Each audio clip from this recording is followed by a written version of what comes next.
March 11th. Good morning. I'm Andrew Boyle. Right now in Ottawa and in Smiths Falls, it's 8 degrees, and here's what's making news in Ottawa and the Valley.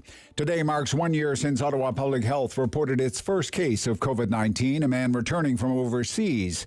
At the time, the transmission was believed to be primarily occurring through travel and not from within the community.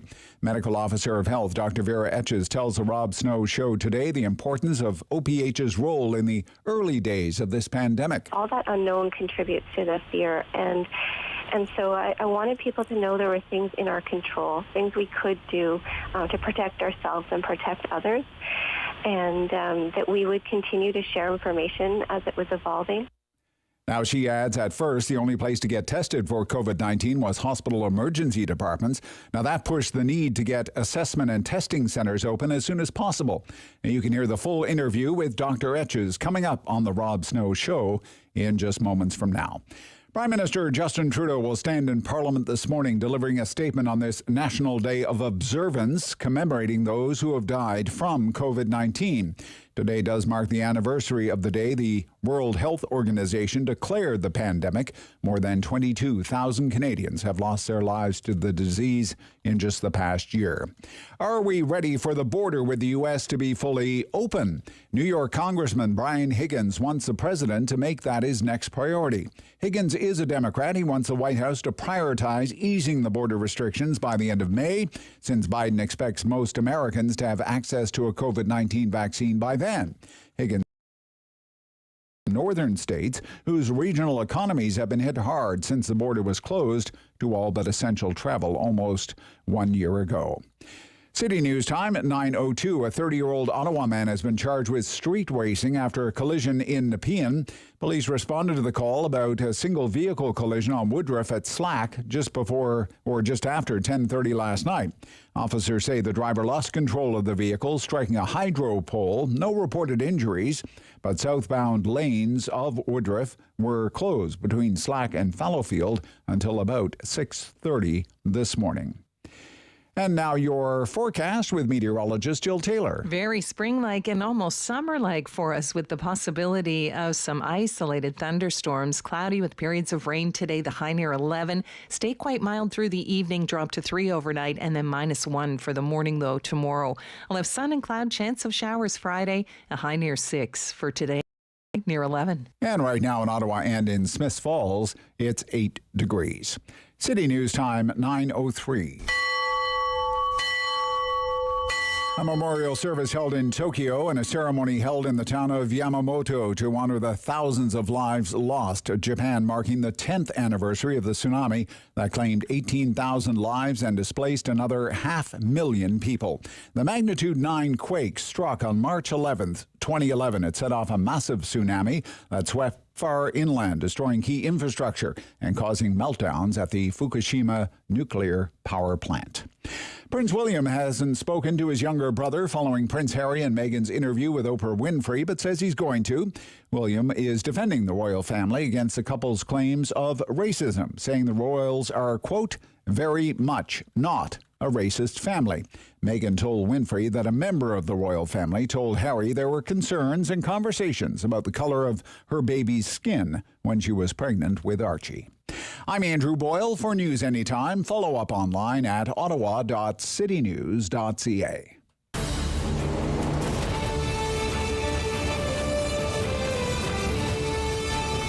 Separating headlines from hearsay. It's the Rob Snow Show on Rogers TV and City News. 101.1 FM and 1310 AM. Environment Canada says 14 degrees today. Jill Taylor's calling for 11, plus 11.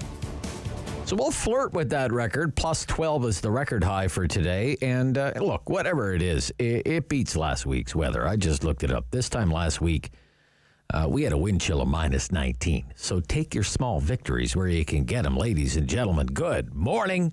This is the Rob Snow Show on City News. Great show ahead for you today. I mean, the big story is 1 year. 1 year, the first anniversary. The COVID-19 pandemic declared by the World Health Organization a year ago today. The first case in Ottawa confirmed a year ago today. Life changed. A year ago today, I don't think anyone really had any idea what we were in for, what was ahead for us, how much our lives would change, how long it would last, and the toll it would take. And it's taken a toll. And it's not over yet. And when you listen to the health experts, they're still worried. They are still expressing concern. They're still advising caution. Third wave, third wave, third wave. Variants of concern. We're doing better. We're doing better with vaccines. We're doing better when it comes to people dying from COVID-19. But the case counts are still stubbornly high. And we keep hearing we haven't reached the finish line yet. And that's kind of a big theme for our program this morning. Coming up in just a few minutes from now, Dr. Vera Etches. I spoke with her this morning. I thought it would be a quick interview, just kind of a quick retrospective. We ended up talking for about 15 minutes, which is kind of long in the interview business. That's coming up. We covered a lot of ground, as you can imagine, from day one of the pandemic to the current situation to what the next few months could look like here in our city.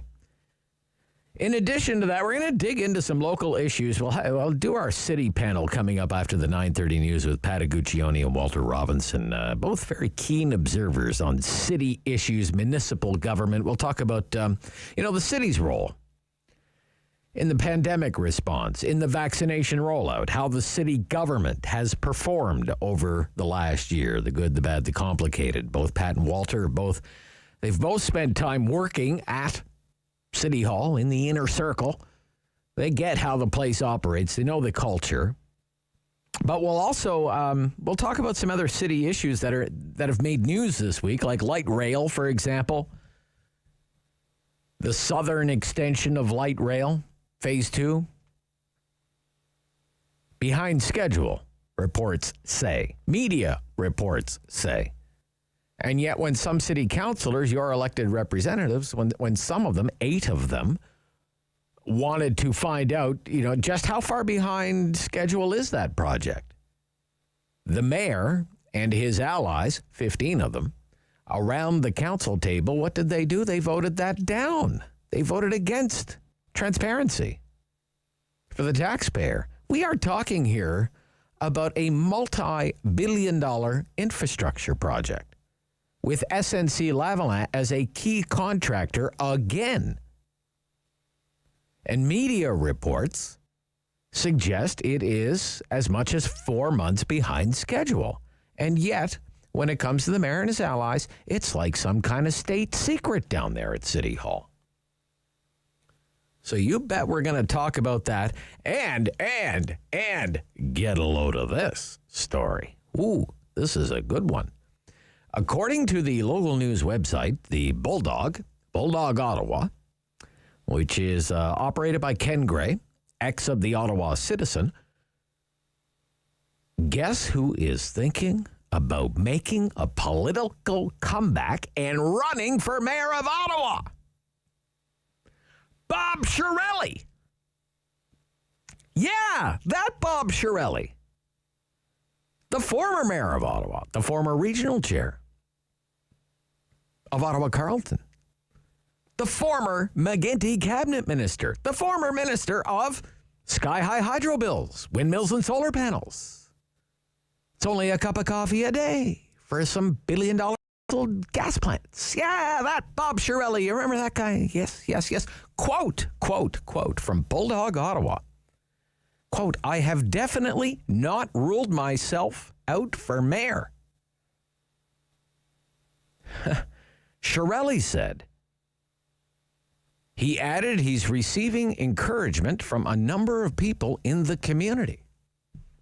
End quote. That is a good scoop. That is a good scoop over there at Bulldog.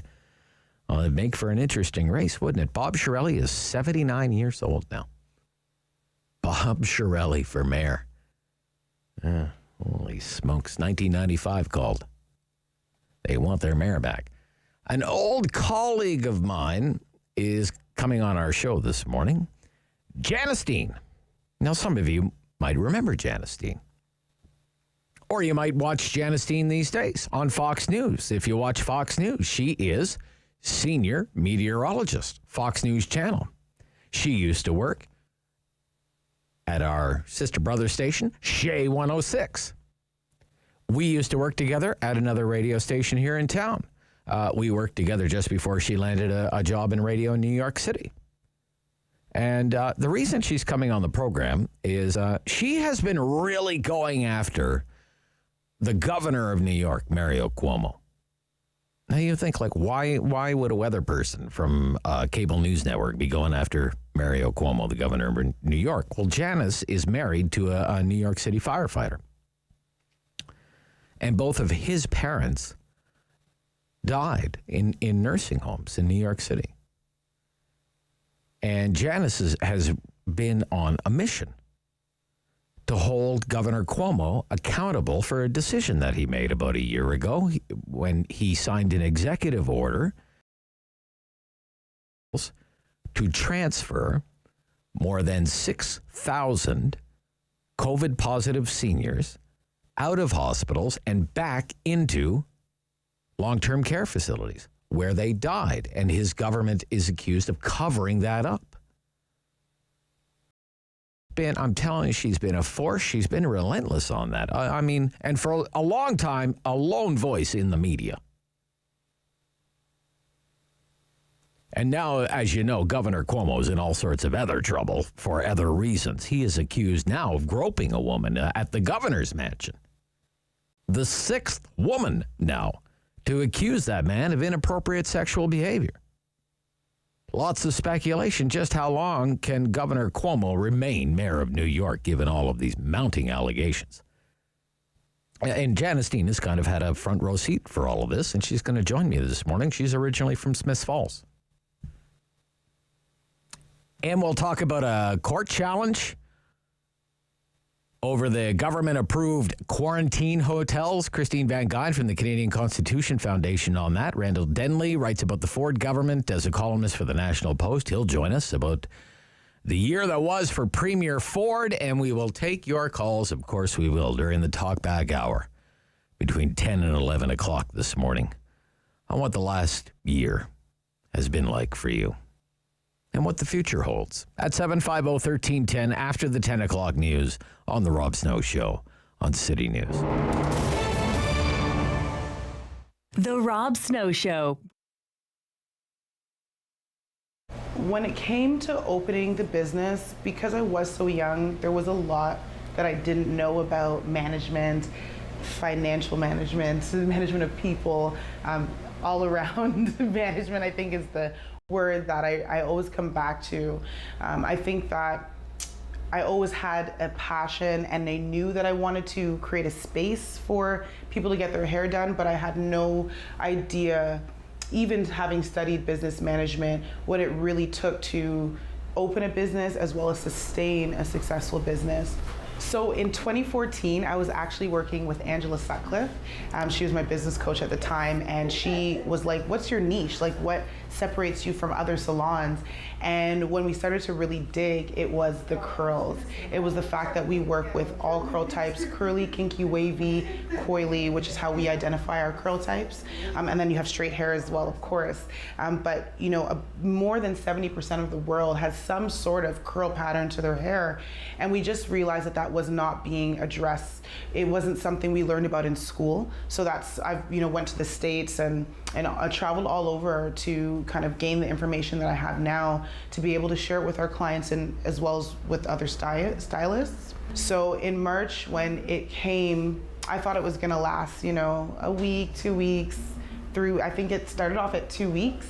And I was like, cool, I have 2 weeks to just relax, that's fine. So I was actually in a position where I was not happy, so to say, but I was a little bit happy, to be honest, just because of what I was experiencing personally. Now, when that extension started to happen, it was not a great feeling.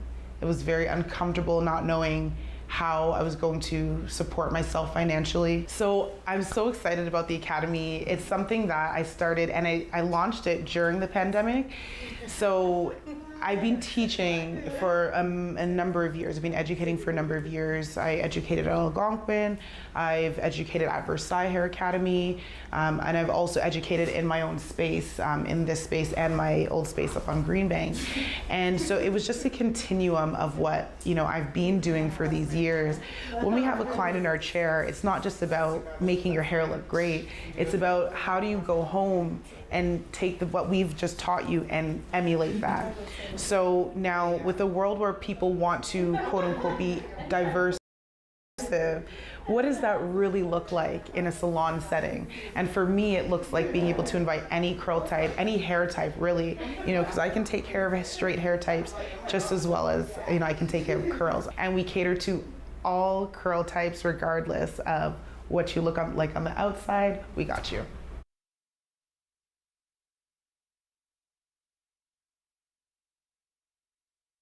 Of community opinion The Rob Snow Show returns on Rogers TV and City News, 101.1 FM and 1310 AM. It was 1 year ago today. Everything became real in the city of Ottawa. The World Health Organization declared COVID-19 a pandemic, and the very first case of COVID-19 was confirmed in Ottawa. And the pandemic has been part of our lives ever since. To talk about where we've been, where we are right now, and hopefully where we're going, better days ahead, we're joined once more by the City of Ottawa's Chief Medical Officer, Dr. Vera Etches. Good morning. Good morning, Rob. The first case in Ottawa 1 year ago. What do you remember about that day? Take us back to that day.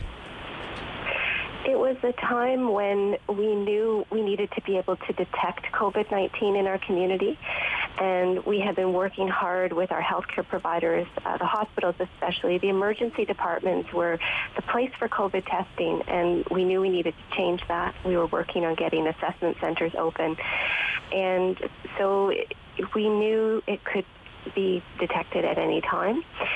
But I do think there's always something about the reality of that result, and it is here. So once more results started to come in, we realized, there have been a lot of travelers. Maybe not everyone got tested, and so it really sunk in that this could be more widespread in our community and already a challenge for the population. That was the kind of sentiment, and we needed to act on that. So it was this week when I realized that I needed to let people know in Ottawa a year ago that there were things we could do. We didn't know very much about the virus. It was very new, but there were things we knew would stop transmission of a respiratory virus. Yeah. But you felt it was only a matter of time, right?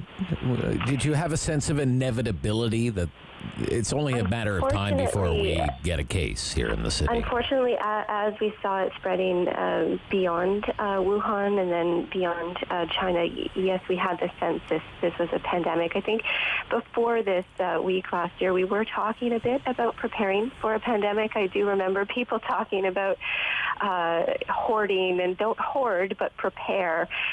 So we did have that idea of needing to go through a pandemic in mind, but we didn't know how extensive it would be.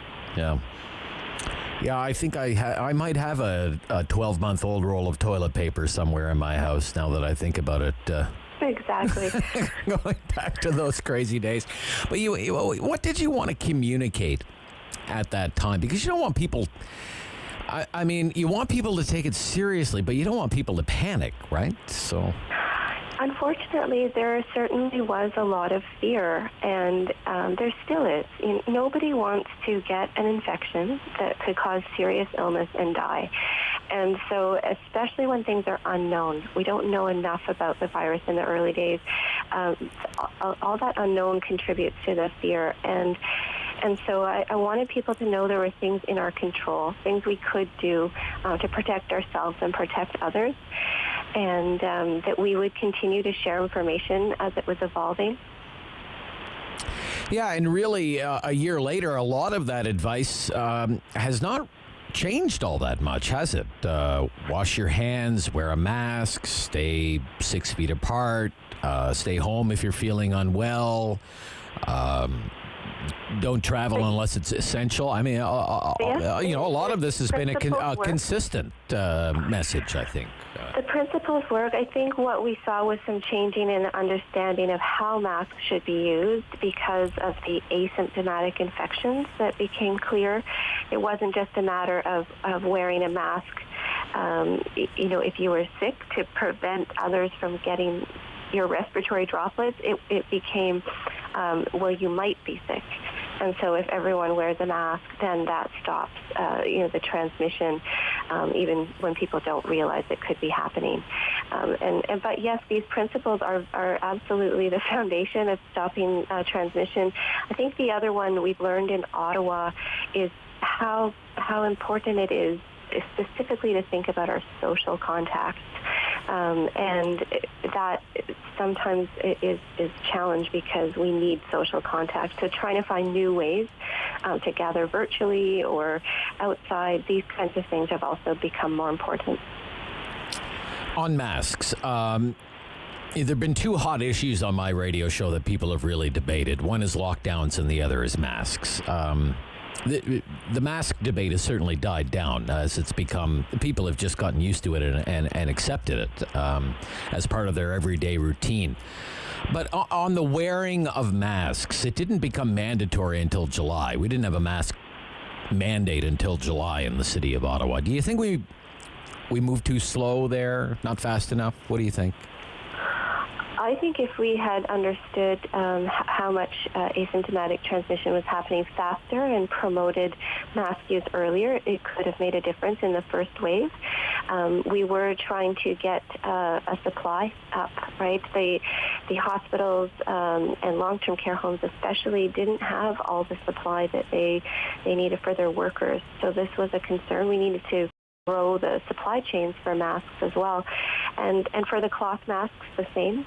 We saw people personally stepping in to make masks for people, and then we worked with the United Way and others to really increase access to masks even for everyone in our city, whether you could afford it or not. We were the first city first large city, I think there was maybe a smaller town, to make masks mandatory on public transit. And we saw that then followed as something very acceptable. And I want to thank people for this behavior change. It isn't insignificant. It's huge. We know it's not as fun to talk to someone with a mask. You can't communicate as well. And people are persisting because it does protect others and yourself. Yeah. Outside of the direct effects of being diagnosed with a new novel respiratory virus and the disease that comes with that virus, COVID-19, what are some of the other health issues that have really concerned you over the last year? Mental health, these kinds of things? Absolutely. The first thing I thought of when I was contemplating that we needed to ask people to stay home was the well-being of children, where the home environment is not as safe as it could be, and then without the supports that children get from being at the home, perhaps at school, that unfortunately we have seen is a real risk. It's something we've had to collaborate with the Children's Aid Society and CHEO and others to really try to address. Other things, yes, you mentioned mental health. We've surveyed the population. We've seen it. People have been talking a lot more about mental health in Ottawa for a while. Mm-hmm. This is something we realize you can't have health without mental health. And so, I've been pleased in Ottawa to see our mental health service providers pivot. We've been part of making virtual access to counseling online available with many partners. And this need has grown. We've seen new people accessing these services, and substance use continues to be part of that. When people are turning to substances to feel better and it's causing harm, we need to address that, and that's an ongoing challenge. opioid overdose. We continue to work on that. People maybe haven't heard about naloxone as much, but there's still value in accessing naloxone. If someone in your circle and close to you is using an opioid, there's training available. Pharmacies can provide you with that kit, and so you have it on hand to prevent, reverse an overdose. I think the other thing, we'll keep learning. The thing we've seen with some of the chronic diseases that really are the biggest burden of illness in our community, heart disease, cancers, some of the harm we won't see for a little while because people aren't going for cancer screening. And then this cancer won't be picked up as early. These are serious things that we need to reverse, and our healthcare system is trying to pivot, and they're standing up screening again, but we need to catch up. Well, in fact, Doctor, I think about in years past, virus or COVID-19, the drug of choice that seemed to concern Ottawa Public Health the most, and Ottawa Public Health had released reports on it, rather in-depth reports on it, is alcohol and people abusing alcohol. And certainly there's probably been an increase in drinking alcohol over the last year, I would suspect. So, yeah. Rob, thanks for pointing that out. You are right. It is the substance that causes the greatest harm. We have seen some people decrease their drinking if they're not out socializing in bars and restaurants, and that was their type of pattern of drinking. But unfortunately, we have seen others increase their drinking, and it can cause harm. We think about the secondary harm to others as well as the harm to the individual's health. And I think, again, this is a community dialogue. We want to talk about, how do we, have a culture of moderation and a culture where people turn to other things to deal with stress. Yeah. Okay. Not to dwell, but let's say Dr. Vera Etches, Medical Officer of Health, gets a do-over, okay, a mulligan on a decision or a piece of advice or a communique or whatever the case might be. Does something come to mind? Because something comes to mind for me. It's the whole drinking beer in the driveway with your neighbors thing. That caused quite a fuss, you may remember, in the newspaper, as I recall. Oh dear, I was thinking so seriously about our long-term care homes, well, and on the more serious side. But you're right. If it comes to our work, and certainly with long-term care homes, there are many different players involved. Who all collectively we've learned and get the supply of personal protective equipment there, make sure the infection prevention and control training and monitoring is strong, make sure the staffing levels are high and the staff are protected and supported. These kinds of things have actually made a difference in long-term care homes. So there's all of that. I would say this is the most important things we need to learn about are in that domain. When it comes to our own communications, certainly we have not been perfect. One thing I think we've learned is we need to recognize that and own that, and if we've got something wrong, to admit that and share that. So that's the way we've tried to operate all along, is to recognize we're learning at times, and we appreciate the feedback from the population. Well, I think in terms of communications, specifically when it comes to reaching people through social media and the internet, everyone there is doing a great job. But let's move along, because I know your time is tight, my time is tight. So the situation currently, you sound concerned about what's happening in the community right now, especially when it comes to variants, what you're seeing in the wastewater, these kinds of things. What has you concerned right now? I think the overall sentiment I have is one of hope, because the vaccines are here and they've already made a difference to long-term care home hospitalizations and death, and that's going to happen for older adults in the community. The supply is increasing. The concern you hear in my voice is that we're not there yet. And we do see signs as we watch the wastewater. There are still surges in transmission of COVID in our community, and the vaccines will enable us to really push down the level of COVID to something that's very manageable if we don't let it get too high before then. And so this is still, my concern is it's hard work. It's hard for people to keep going with the limits to the contact we have with our loved ones, especially work needs to happen. People need employment. We need things open. So it's just, I don't want people to relax too early because we won't then have the benefit that we need to be able to see from greater protection from the vaccines and better control of the virus in our community. We've seen this virus doesn't go away. There's not enough of us immune yet, and it is one that we don't always think it could be us because it's a mild symptom, it's just a headache. So I want to encourage people, if you have symptoms of COVID, it's worth getting tested. Our team will support you. They'll help you understand how you can isolate. If you need access to supports for that, they're there. And then it stops further transmission. The variants are a concern we have seen across the province. It looks like they're transmitting and rising faster than the non-variant COVID. And so the behaviors make a difference. They will stop the transmission of COVID, but we have to pay attention. And I know that's hard to keep paying attention. Okay. So mild weather today. Do you think we'll be able to enjoy summer? I do. I encourage people to enjoy this mild weather right now by getting outside. It's been a long winter, probably too much indoors people are feeling, and outside is safer for the risk of transmission of COVID. We still want to keep distance from people outside of our household, and if we're in crowded situations, even outdoors, that's a good place to wear a mask. Okay. Once again, Doctor, thank you again for all your work and to your entire team there at Ottawa Public Health. Thank you so much. And thank you for helping inform people.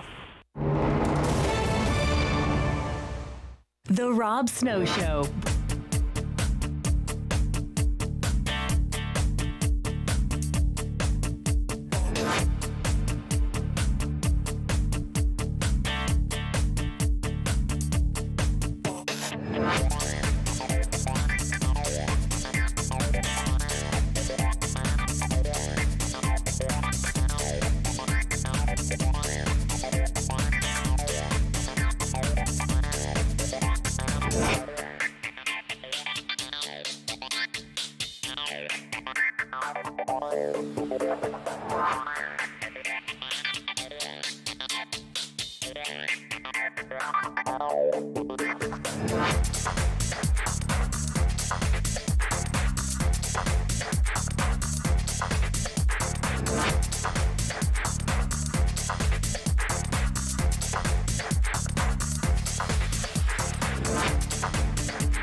Number one for local news in Ottawa and the Valley. This is City News, now on 101.1 FM and 1310 AM. It's Thursday, March 11th. Good morning. I'm Andrew Boyle. Right now in Ottawa, 10 degrees, Smiths Falls, 12. Here's what's making news this hour. March 24th. The province's finance minister will unveil the budget on that date. Peter Bethlen-Falvey naming the date just moments ago at Queen's Park. Chief Medical Officer of Health for the City looks back over a year of pandemic measures around the world. Dr. Vera Etches Until City News, looking back, she would have issued a mask-wearing warning earlier, but they were acting on best advice with a new strain of that coronavirus. Today marks the anniversary of the day the World Health Organization declared the global pandemic. More than 22,000 Canadians have lost their lives to this virus in the past year. The Prime Minister will rise in the House this morning, encouraging everyone to pause and remember the lives lost and to honor all frontline healthcare and other essential workers. City News Time, 9:35. I'm Andrew Boyle. For News Anytime, follow up online at ottawa.citynews.ca. He's the opinionated Ottawa icon The Rob Snow Show returns. on Rogers TV and City News. 1011 FM and 1310 AM. Okay, let's dig into some city issues. We're welcoming back to the Rob Snow Show here on City News. Pat Uguccioni, managing editor, your community voice newspapers. Good morning, Pat. Good morning, Rob. Hey, it's great to hear from you. Welcome back. Good. Walter Robinson, former chief of staff to Mayor Larry O'Brien, and all-around great guy, keen observer of local issues. Welcome back, Walter. Thank you, Rob, and for that compliment, my mother will send you your monthly check. Has your mother received a vaccine yet? Yes, she received her first shot a couple weeks ago, and she will get her second shot this Sunday, so that's a great relief for her, for our family, and another person who will be hopefully more healthy. That's good. That's good. So, Pat, we missed your insight and your analysis of everything that's going on in the city. It's really good to have you back, and I'd like to begin with you. 1 year of COVID-19 in Ottawa, certainly a top of mind for a lot of people, and we just heard from Dr. Etches. When you think about the city's response to the pandemic, what do you think the city got right over the last year? What are some of the things that the city got right? Let's focus on the positive just for a moment before we turn into big critics. I'll separate the city from OPH because I don't think anybody can argue the OPH hasn't done a great job, but for the most part. But I think early on, with the city recognized right away the hardship it might bring on residents, so they deferred, the tax dates because I think right at the beginning of the pandemic was when the first interim taxes went out, sort of the early part of March. So I think that was good off the bat.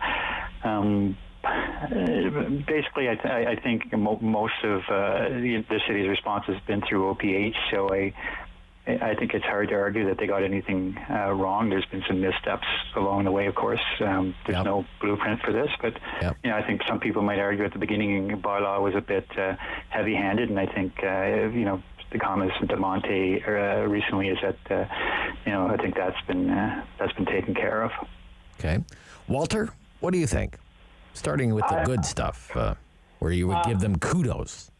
I like Pat's bifurcation of what has Ottawa Public Health done versus what the city has done. Okay. I think Dr. Etches, in terms of tonality and empathy, has been, even when I've disagreed with some of the things she said, she's been an amazing communicator in that respect, and I think she's mirrored the culture of who Ottawa is in a very good way. Okay. So I think that's something really to point out. Her and her entire team. I think Ottawa Public Health has one of the best Twitter accounts on the planet. For engaging people and kind of putting out advice there, but not taking ourselves too seriously and welcoming criticism and dealing with it and having a conversation. I think that's really important. And I would also point out too, and I think we'll get to some stuff we chat about later, but the city's response has been limited because as much as you touch the city every day through 100 transactions, by turning on your lights, flushing your toilet, driving to work, taking the bus, whatever the case may be, having your streets plowed, your garbage picked up, the city has very limited tools to actually help people. So they've used those limited tools wisely, save for the bylaw things early on, because that's why you've seen most of the subsidy and support programs come from the other two orders of government, because they're the ones who we pay most of our taxes to. Okay. All right. You mentioned the heavy-handedness of bylaw early in the first lockdown, Pat. But okay, where did the city miss the mark? Well, I think from the average Ottawan, they look at how businesses have suffered and the layoffs and in that sector, that you look to government and you see that there hasn't been a corresponding number of people, sent home for the duration of this. I think, we've talked about on this show before, the decision to keep the buses going and not even reducing the schedule of the buses. So I think that's where, I would put my criticism to. Right.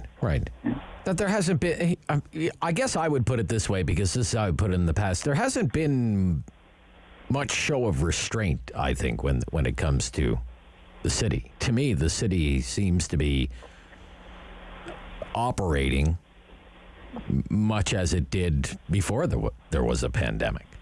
I know there was, say, a temporary furlough of 4,000 part-time Parks and Recreation staff, but other than that, what has there been? Well, I mean, it shows you that this is a government town, so maybe that was their way of subsidizing to a point to keep these people employed rather than putting them on.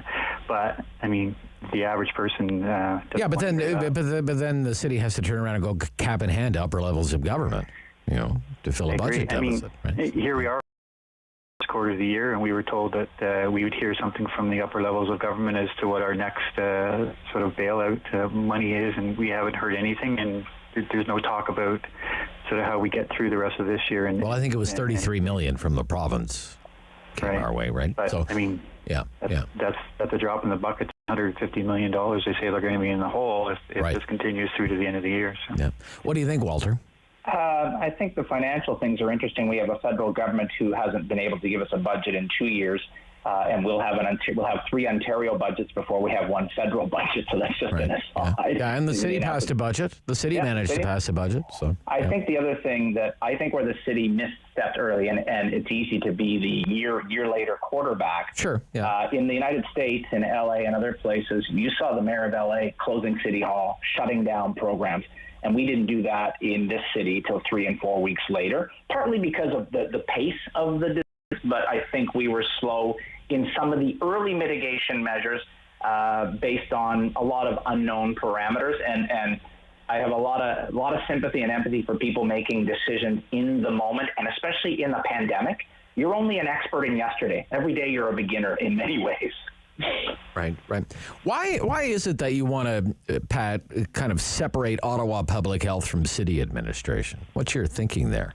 Well, I think Walter said that right. I mean, there's not a lot of effect that the city has during a pandemic, during an emergency like this. A lot of it has to falls on Ottawa Public Health to get the community through this. But like we just talked about, there are some things the city could have done, or maybe better as far as on the restraint side. But that's why I separate the two. I mean, obviously, yes, our lights turn on, our water runs and whatnot, and our roads are kept in reasonable repair. But I think people have forgotten all of that and are just trying to get through this pandemic. All right. Are you using air quotes when you say reasonable?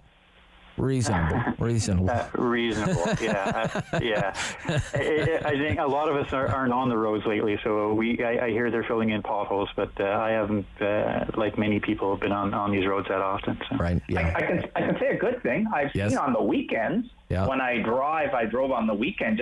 You got to take your car out or your battery dies.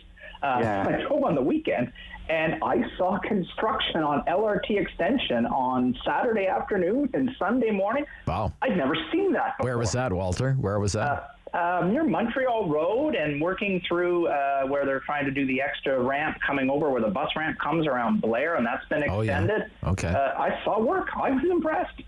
That's right. There's actually a crane in Orleans. I don't know if I've ever seen one, but a crane in Orleans. There's a crane in Orleans. It's part of the. Well, yeah, you're both Orleans guys, right? So that's right. Yeah, the East End is well represented. The East wanted in, and here it is. Right here on the Rob Snow Show. So Pat worked for a long time in communications at the city of Ottawa. You've certainly had to do government messaging before, Walter. So. From a communications viewpoint, do you give them good marks at the city on COVID, on the pandemic?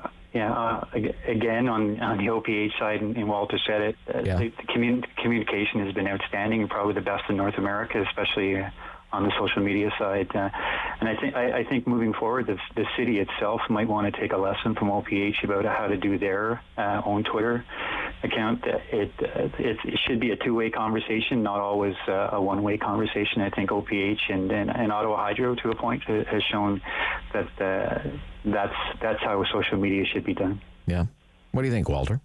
I 100% agree with Pat, not just because he's a neighbor in the mythical sense and close to sense, but they've done really well. I think the other area where we need to think about the city and its engagement, City Hall, more so than the federal and provincial levels of government, is a place where you can go, right? You can go to a council meeting, you can go and debate at committee. Yep. And as we come out of this, we need to think about ways to engage people. Video is great, and we've seen some of those meetings, but we need to find better ways, a hybrid way of ensuring community consultation is more accessible and more open to people. And hopefully, given the debates we have seen around public health measures, good and bad and otherwise, that hopefully the city learns from its own culture. You don't ever want to go back to the long 10-hour, 12-hour, or multi-day meetings that we had in the early days of the O'Brien administration. Right. But cabinet level. I actually kind of miss those days, you know. Cabinet-style government at a city hall table does no one any good. Yeah. I actually kind of miss those days of raging debate. Yeah, as somebody was on the other side of them and on the inside, and having Sue Sharing and you and others kind of pry at us for hours, or Joanne Cianella or Jake, I forget his last name, Rupert. Jake Rupert, Wasn't a lot of fun, Rob. It's not about fun. It's about I get it. A full airing of the issues or grievances, as some people. And I would say on communication, this era that we were forced into with Zoom meetings will stay post-pandemic, especially for public consultation, and especially at the councillor level. I think they can reach out to far more people and get a one-on-one conversation going, rather than these meetings in a hall somewhere where in the middle of winter maybe nobody would show up to. But I think moving forward you'll see probably more of that type of thing continue. Okay, Walter Robinson and Pat Uguccioni are with me this morning. We're talking some city issues, and I'm Rob Snow. We'll be right back. I have to ask them about Bob Chiarelli making a political comeback. According to one local news report, he's not ruling out another run for mayor. Mayor Bob, is he coming back? This is the Rob Snow Show on City News. Here at the Thirsty Maiden, we offer a variety of products. So everything from breakfast items, so it's breakfast sandwiches and scones, which have become a staple item here at the cafe. We have an assortment of pastries and cakes and desserts. So we're really big on our dessert bar, which a lot of people come here for. And of course, our delicious coffee beverages. So we do offer not your typical lattes, things like a chocolate banana coconut latte, cinnamon coconut, which is my favorite, and our take on even a pumpkin spice, which we add nutmeg and a dash of cayenne in just to give it a bit of a kick. When you start a business, you don't factor in all the things that could go wrong. You think anything that goes wrong, any failure, it's got to be something on your shoulders. You didn't market right, you're carrying the wrong products, you didn't price your items correctly, all the things, right? But when this pandemic began, things going through my brain were I didn't factor in a pandemic. And we were just starting to grow. We were about to blow up, and I think I spent 2 days crying. And then I shut my business down for, I think, a period of 2 or 3 days. And just being at home during that time, I realized this is not me. Anybody that knows me knows I'm a hard worker. I don't give up, and I'm a go-getter. And I started to think, well, I should probably just start clearing out my freezers and posting and seeing who wants to buy what. And that was sort of how I built my momentum back up. I realized that there's still a large number of people that wanted to support us and were looking for the items that I had to provide. So we started there. Then I reopened literally not even 3 or 4 days after I'd closed my doors, and then started doing curbside pickups and deliveries. Started doing the deliveries myself, free deliveries to the local community, going as far as Bell's Corners and Carp as well. And that's why we're still here. This community has really kept us going a year into the pandemic. We've had a changeover of staff a couple times now, and situations change, and when you can't offer hours and hours for your employees, you don't blame them when they have to go elsewhere. So I think that's also been one of the challenges is recruiting, training, and then they leave, and then bringing in more people and recruiting. And anybody in this industry will tell you that that's something we deal with on a regular basis, whether or not COVID's in the mix or not. But more so now, because every time there's a lockdown, there's a risk of, will we make it through? And then you lay off more staff. And again, their situations and their circumstances change.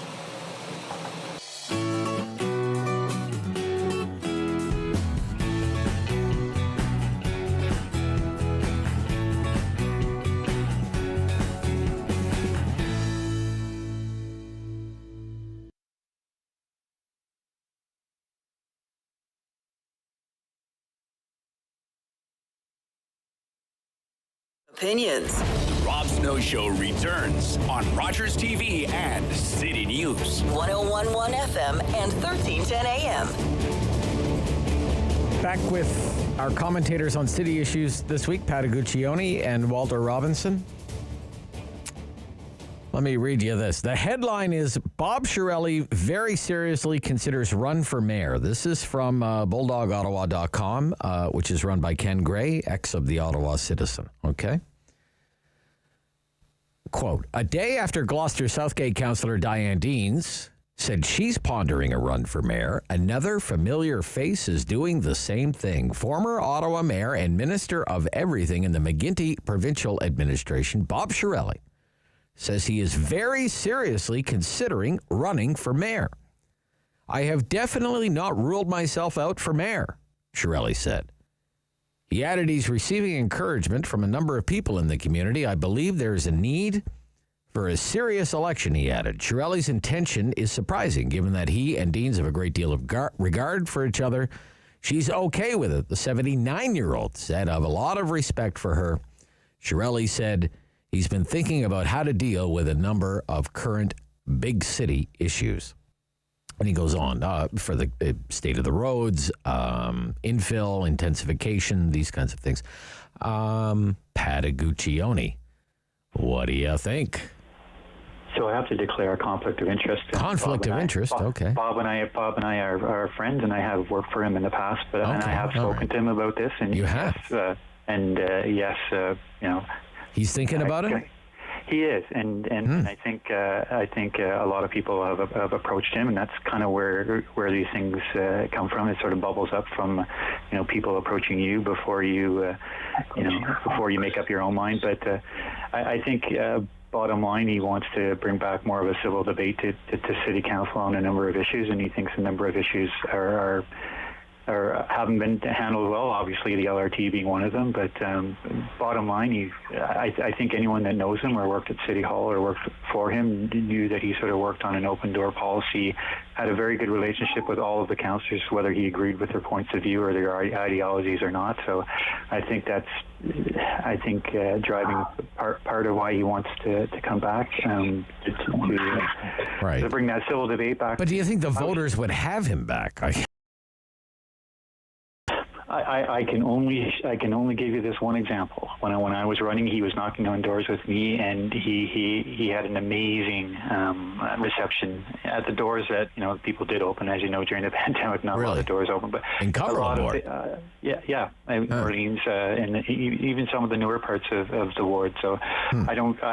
Will the public have him back? I mean, time will tell. I mean, he's come off the mat a couple of times, as Walter knows for sure.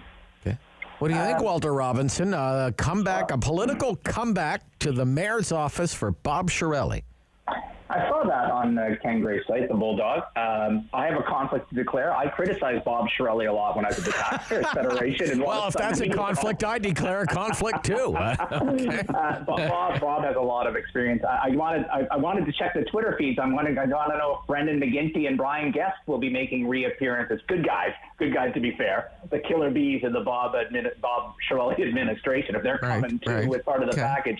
I think. And I looked at it and I thought, as you mentioned, Bob is 79, and this is not an ageist comment because we just went through a U.S. presidential election, the two eldest presidential candidates in history. We'll all be lucky if we look like that when we're 70. Bob's in great shape and kept himself well, and I've seen him a couple times over the last few years. I just had a big chill kind of Back to the Future kind of, all these Breakfast Club, they're all coming back in my head in terms of him and Diane Dean. What I think you will see in this mayoral election is a host of candidates from inside, past City Hall, and outside of City Hall. I have a bias against career politicians in this context, but I think there are fundamental issues in terms of this. We chatted about this before. The three, not this federal budget, but the three after, are going to be ugly for this city. And if you believe otherwise, and especially if you're at City Hall and you believe all will be okay, you've got another thing coming. So we need a mayor and a suite of candidates that really want to tackle some of the larger issues that are festering, and some transparency around light rail contracts, and some transparency around how we are making official plan decisions and waivers and variances from those official plans. Whether you are on one side of the political spectrum or another, I think there are many numbers of questions that need to be asked in governance, and you're going to see in this next election next year, as you saw, like a guy like Tim Turney or Scott Moffat, who went after incumbents, who said after 16 and 25 years, what are you going to accomplish in the next 4 that you haven't done in your decade and a half, 2 decades on council? Right. I think that messaging will resonate in a lot of council races. Yeah, Matthew Fleury was one of those councillors too. Kind of remarkable. And you got many people there of that class that came in after Larry. Steve Blaine. They're a decade now. They're a decade at City Hall. Yeah. Let me ask you this. Okay, so Councillor Dean, to see her name there does not surprise me at all. This kind of does, though, to be honest with you, Bob Shirelli. How much of this hinges on whether the mayor decides to run again or not? I think that's a great question. I think a lot of these people are musing about running for mayor if the incumbent doesn't run again. It's very difficult to run a mayor's campaign. I saw it running a campaign in one ward. If you don't have boots on the ground, you're going nowhere. Right. Go ahead, Walter. Sorry. You need $1 million. You need to be spending probably between this summer and next summer, or before you literally in terms of your profile, you need to be out there from this summer on, whether Mayor Watson decides to seek re-election or not. Mm-hmm. And in this day and age, it's a $750K to, if you're going to have a contested mayoral campaign, it's not $500,000. It's $750K to $1 million. That's a lot of money to raise, and there's only limited developer dollars out there and limited money. And we're going to be in the midst in the next 2 years of a federal and provincial campaign that they will have transpired or be transpiring at the provincial CHEZ in the spring of 2022. Not a lot of money left. Wow. Okay. Great discussion this morning, gentlemen. Thank you so much for your time. We'll see how it all plays out over the next, 2 years? Take care, Rob. Thank you. Pat. Yeah, Walter Robinson and Pat Uguccioni. I'm Rob Snow. Talkback Hour coming up. 1 year of the pandemic. Your thoughts, your reflections on this day on the Rob Snow Show on City News. The Rob Snow Show, brought to you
KWW 1310 AM in Ottawa. And CJET 101.1 FM in Smiths Falls and the Valley.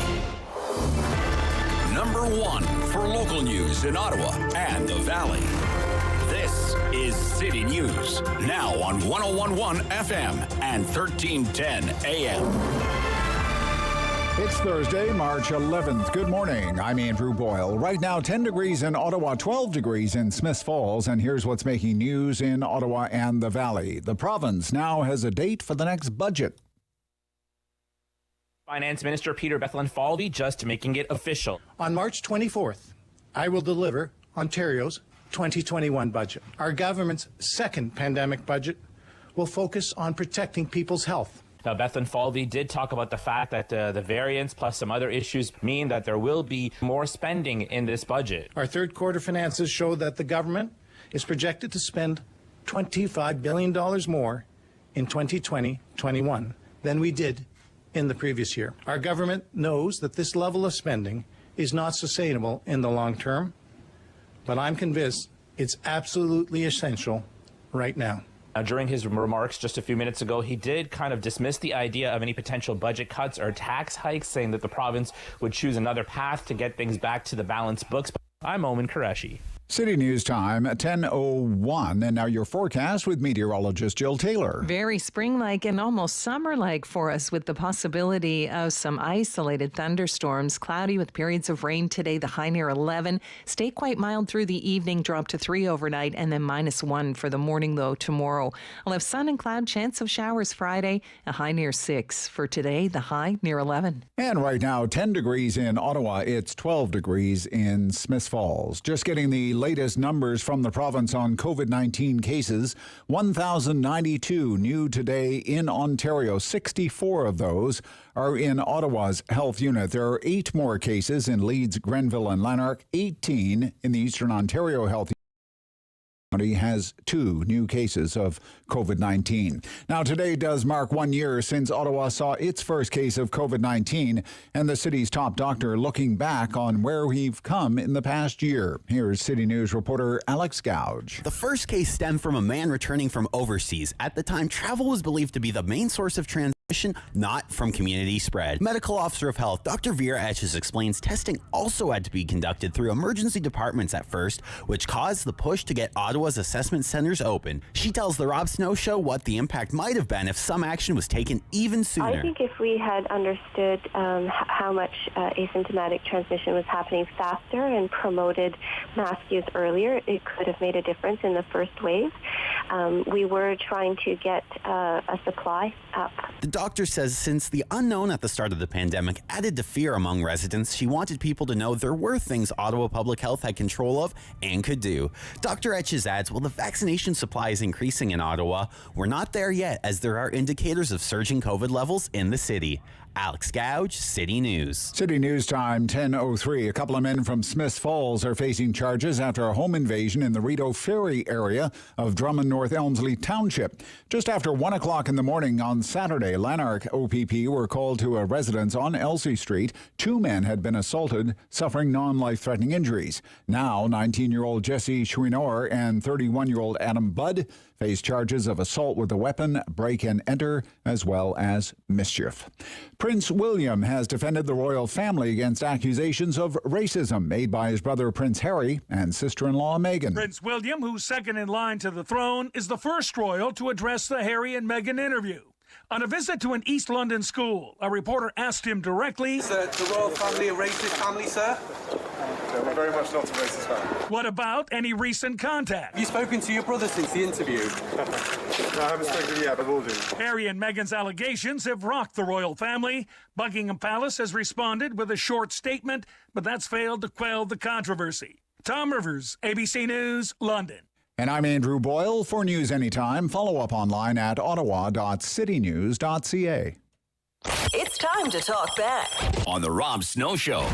Have your say and call now. 613-750-1310. In the days and weeks ahead, we expect to see the number of cases, the number of deaths, and the number of affected countries climb even higher. WHO has been assessing this outbreak around the clock, and we're deeply concerned both by the alarming levels of spread and severity and by the alarming levels of inaction. We have therefore made the assessment that COVID-19 can be characterized as a pandemic. So it's been 1 year of pandemic life, 1 year since the first case was confirmed in Ottawa, 365 days of it. And it's not over. And this won't be our last show about it, but it is a milestone.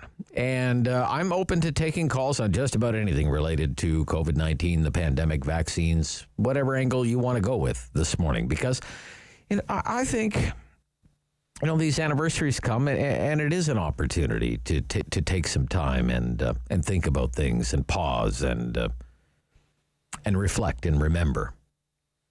Because the whole community's been through a lot of sadness, a lot of grief, tremendous loss, and I think it's helpful to talk about these things. Consider it group therapy if you want. You help me, I'll help you, whatever. I do have some questions that I want to ask you, but they're more or less just to get the conversation going, to spark some discussion. I'm pretty much open to going anywhere our conversation takes us this morning, within limits, okay? 750-1310, 750-1310, 613-750-1310. It's a talkback hour. It's your hour. You call me, you talk. I listen. Sometimes we argue. We don't get along all the time, but 1 year, okay? 1 year ago today, the pandemic was declared. Let's take stock of where we've been, where we are. What life might look like when all of this is over. Email address is therobsnowshow, ottawa.citynews.ca, therobsnowshow@ottawa.citynews.ca. Like I said, I have some questions that I would like to put to you. You could consider it kind of like one of the COVID-19 surveys. For example, I'll throw some questions at you. You call me, and we'll see where the discussion goes. I'd love to take as many calls as I can during the hour. It's a talkback hour, right? That's the whole idea. I want to get a sense of where your headspace is right now, a year into this. I've heard a lot about this COVID fog on the brain.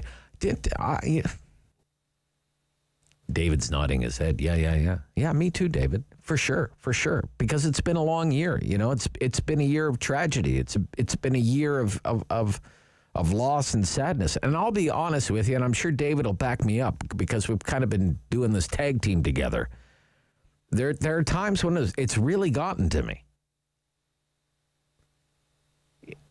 There have been moments over the last year when I've thought, I don't know, honest to gosh, I don't know if I can do another radio show about COVID-19. But the show must go on.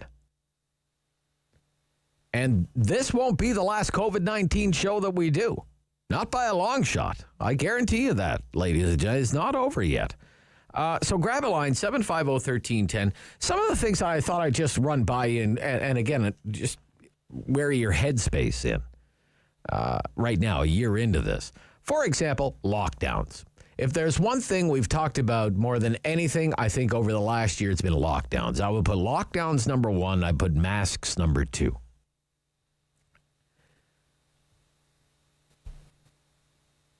Probably vaccines number three. And I think by the end of it, vaccines will probably be number two, behind lockdowns. But I still think lockdowns are like a defining issue. Lockdowns. When you think about the last year,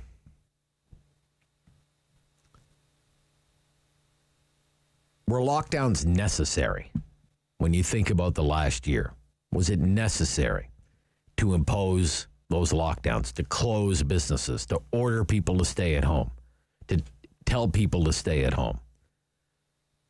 When you think about the attempts to limit the spread of an infectious disease, a deadly infectious disease, but on the other side, all the other effects that come with lockdowns.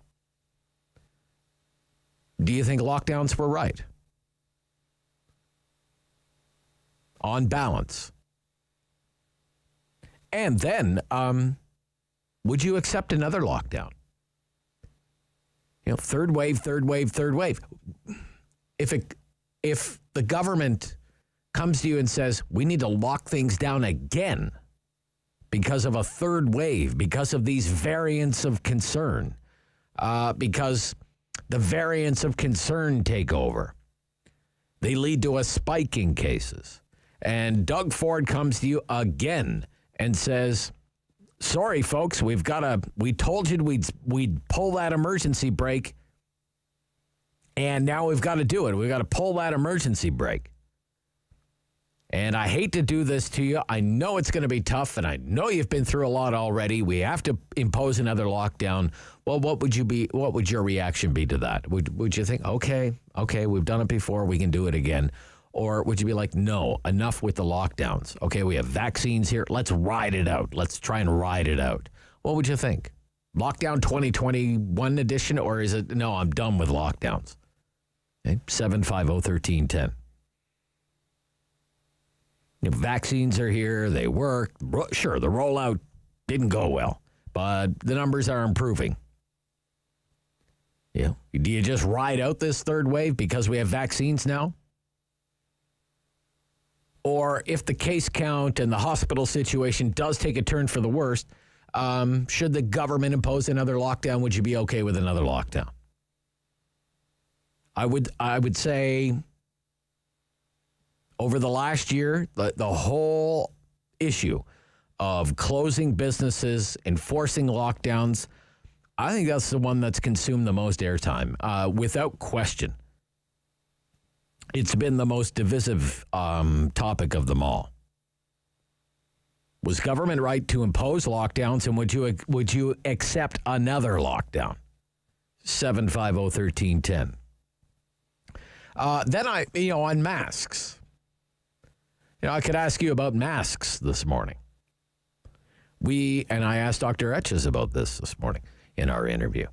We have had a mandatory mask bylaw in Ottawa since July of last year. Now, some people started wearing masks long before that, but let's say there comes a day, and it's a wonderful day. It's a beautiful sunny day, and Dr. Etches and City Council, they say you don't need to wear a mask anymore under threat of a fine. It's not mandatory anymore that you wear a mask in the city of Ottawa. That mandate is lifted. It has expired. You're not required to wear a mask anymore. Are you going to stop wearing a mask? Or will you keep wearing a mask, even if it's not required? Even if it's not required, will you keep wearing a mask even if it's not required? I'd be curious to know. Now that people become used to wearing a mask. I still don't like wearing a mask, but it has become kind of habit, part of the routine. I don't get out of the vehicle really without wearing a mask anymore. Kind of like always in my pocket there. I also want to ask you about life getting back to normal. After the situation is a lot better than it is now.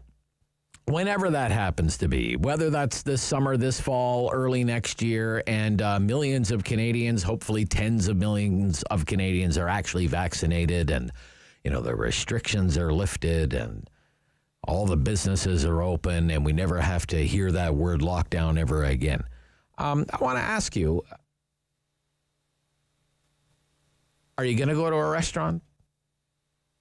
Back into the restaurant dining room? Would you attend an event with a large crowd? Like a sports event or a rock concert or a music concert?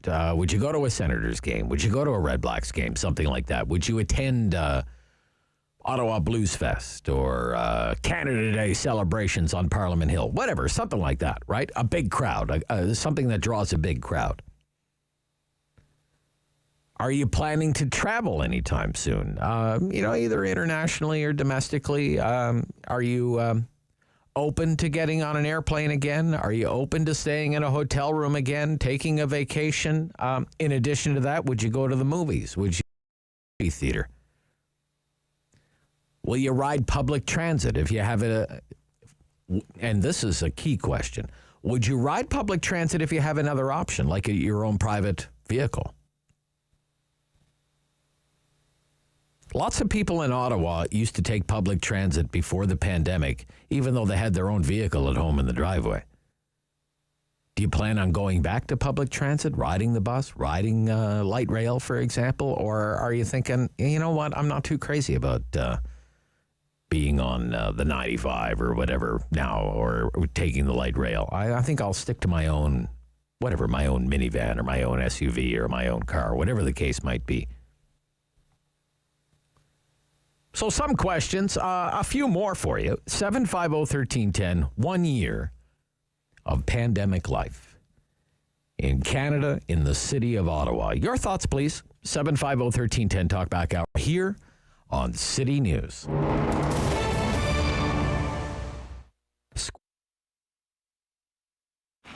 I started, as I said, at Lester's Barbershop, and it was kind of... it was one of those things that it was just an opportune time for me to get into it, just because he had decided that he was going to retire after the fire, and then the opportunity presented itself that I could open my own shop.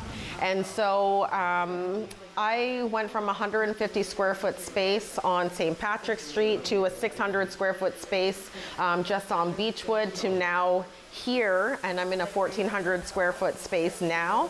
And I don't know, it's been an interesting journey because, you know, you think that you're just going to be just you or a really small space, and then all of a sudden, you know, you've got 10 other people working for you, you're in a much bigger space, and even incorporating the boutique. Well, last March when all of this started, I mean, we closed down a little bit earlier than everybody else, and I'm going to say, you know, being honest, part of it was social pressure.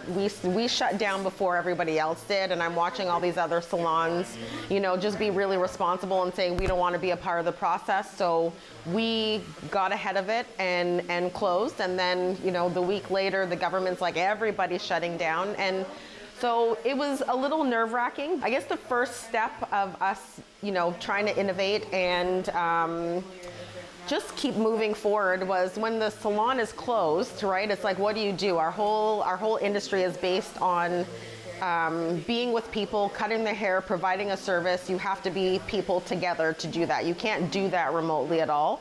So one of the first things that I saw in our industry, what people were trying to do is they were selling their hair products that they had. And luckily, I've had a website that always had a web store in the back. I just never used it. So as soon as I saw that people were doing that, I was like, okay, this is what we're going to do. I'm going to load up all my stuff.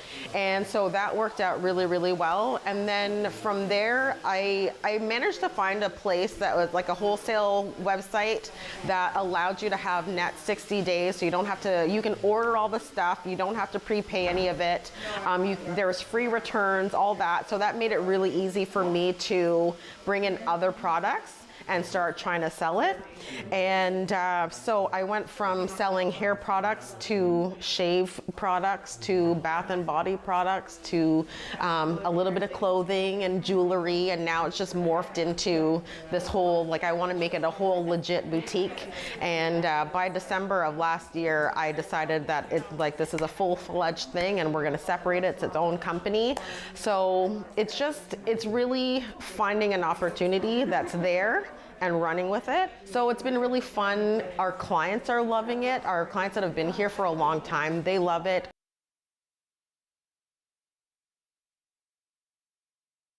Talk back. Hello. On the Rob Snow Show. The phone lines are open at 613-750-1310. Now, the Rob Snow Show continues. We are here today to report that Ottawa Public Health has received notification of Ottawa's first confirmed case of the novel coronavirus. The individual is a male in his 40s and a resident of Ottawa who recently returned from travel to Austria. The individual is currently in self-isolation at home and has mild symptoms. The individual was asymptomatic during the flights to Ottawa and he presented to the Ottawa Hospital emergency room after experiencing symptoms. That was a year ago today. So asking you some questions, asking you to share your reflections on 1 year of pandemic life. Just a few more things. Like, for example, on school, we're going to talk about this with Randall Denley a little later. Because this is where, the Ford government is front and center on public education. Your impressions of, this year of remote learning, have you had quite enough of that if you're a parent and you have children who are trying to learn from home?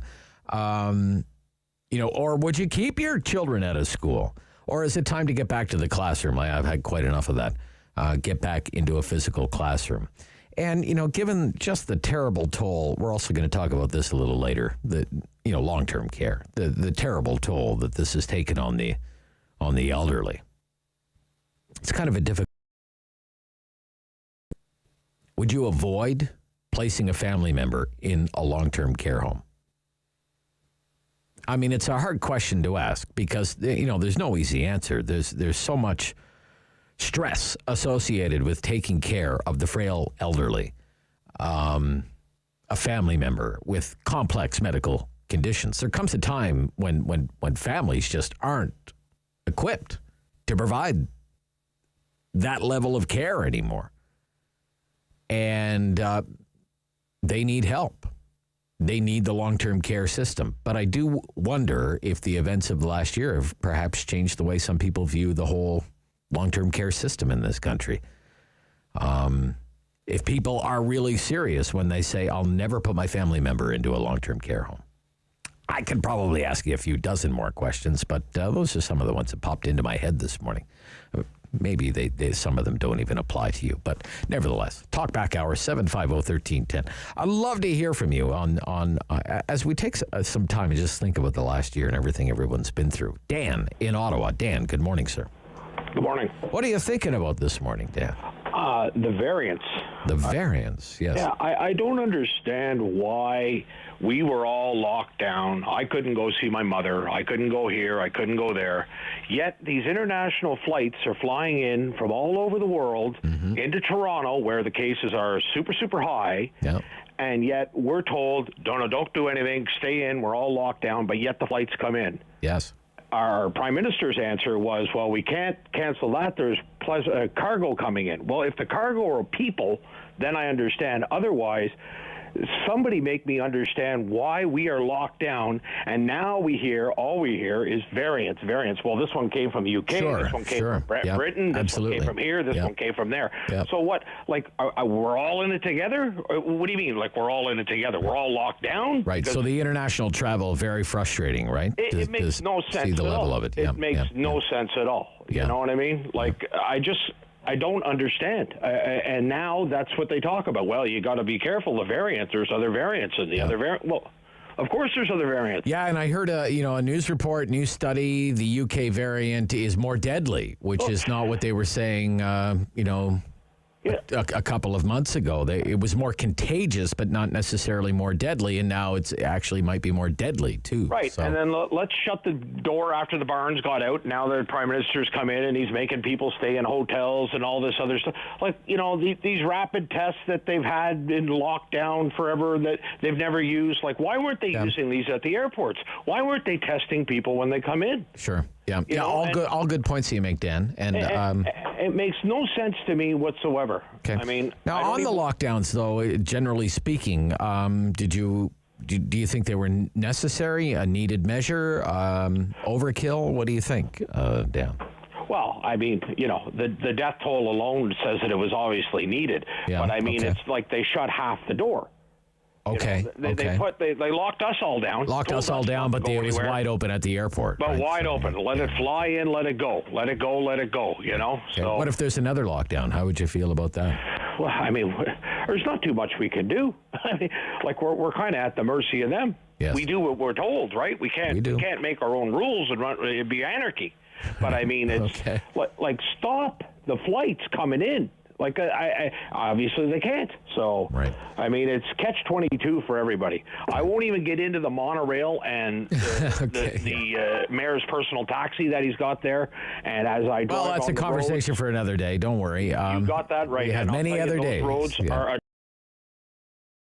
Dan, all right. Let it all out, Dan. Okay, I'll talk to you later. Thanks a lot. Yeah, thanks for the call. 750-1310. We're almost at halftime here in the talkback hour. We've had one call. Holy cow. Regan in Renfrew. Good morning, sir. Morning, Rob. What's on your mind this morning, buddy, on the 1-year anniversary of all of this?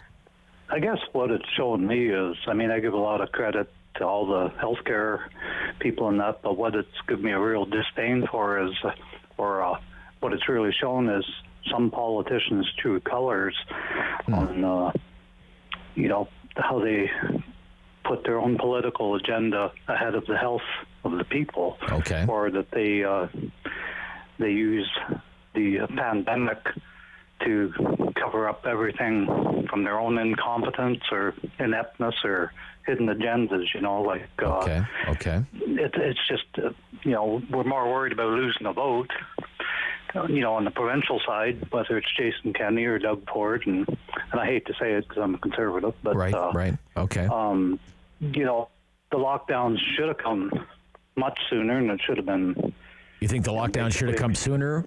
Is that what we said? Well, they dilly-dallied, and okay. then Toronto ended up in lockdown far longer than anybody else. Yeah. I mean, I don't mind Toronto. Oh, in fact, David has just told me here, the Ford government, the quote, breaking news, the Ford government is activating the emergency brake in the public health district of Sudbury and region. So they're going back into lockdown now. There you go. Sudbury.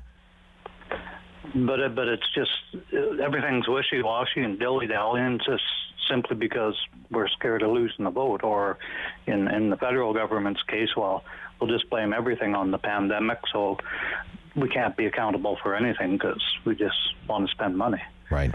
So those are my big... You're kind of frustrated with our political leadership over the last year. Well, it just shows their true colors when it comes right down to it. Okay. In my opinion, it should be... healthcare should be taken out of politics altogether and have a healthcare board first, and the taxes come out of whatever's left. All right. And that's about it, Rob. Thank you, sir. In the Fru today. Thank you. Which has been one of the best performing regions when it comes to cases and incidents of COVID is Renfrew. Here we have an email. My email address is therobsnowshow, ottawa.citynews.ca.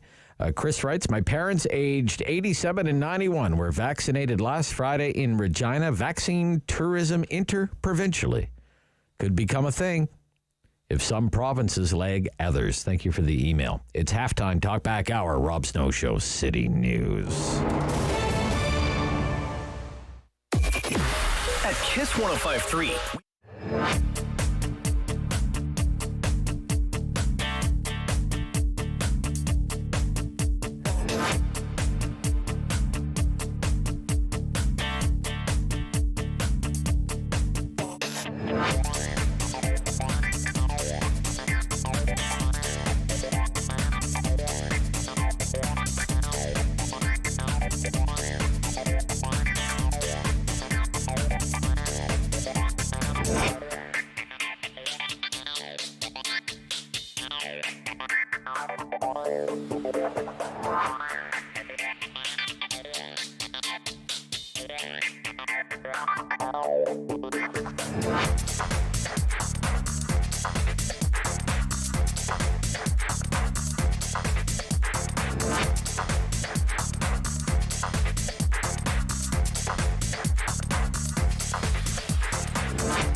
Valley.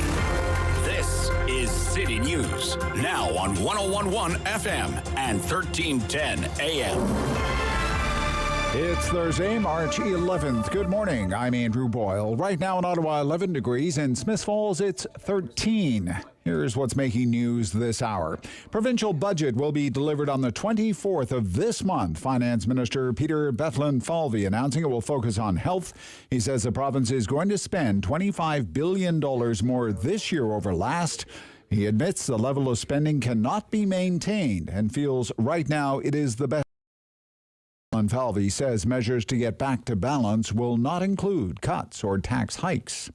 Latest COVID-19 infection numbers in Ontario show there are 10 more deaths and 1,092 more cases. They come from 60,600 tests completed. There were 293 cases in Toronto. 64 of the new cases are in Ottawa, 8 of them in Leeds, Grenville, Lanark.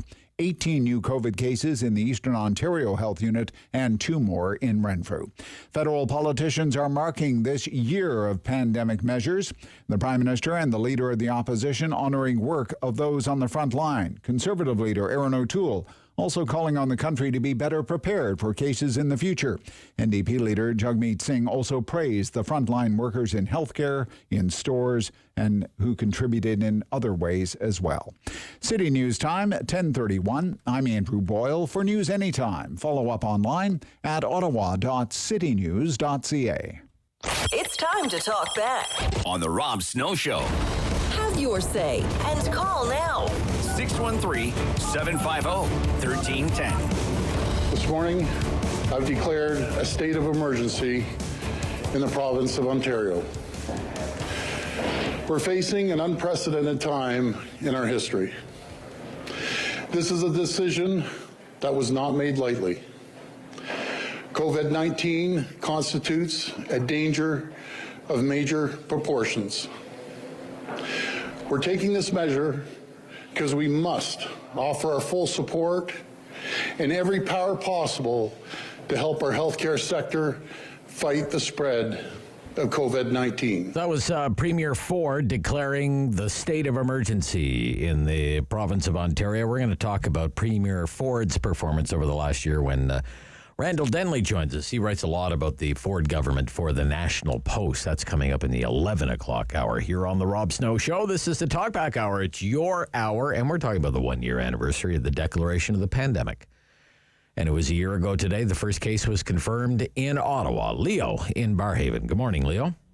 Good morning, Rob. At least we got a little positive on our side now, a few nice days of weather, so yes, that lifts our spirits a bit. I will take that. Yes, I will. Yes, I will. And the thing about the pandemic is that, you know, you usually, the thing is, there was several countries in the world that did things better than we did. Yes. And I think when you as people learn from this, they should have learned that whatever worked better for other countries, we should have did those things ourselves, and maybe we wouldn't be in the situation we are now with the government, the way they handle this situation.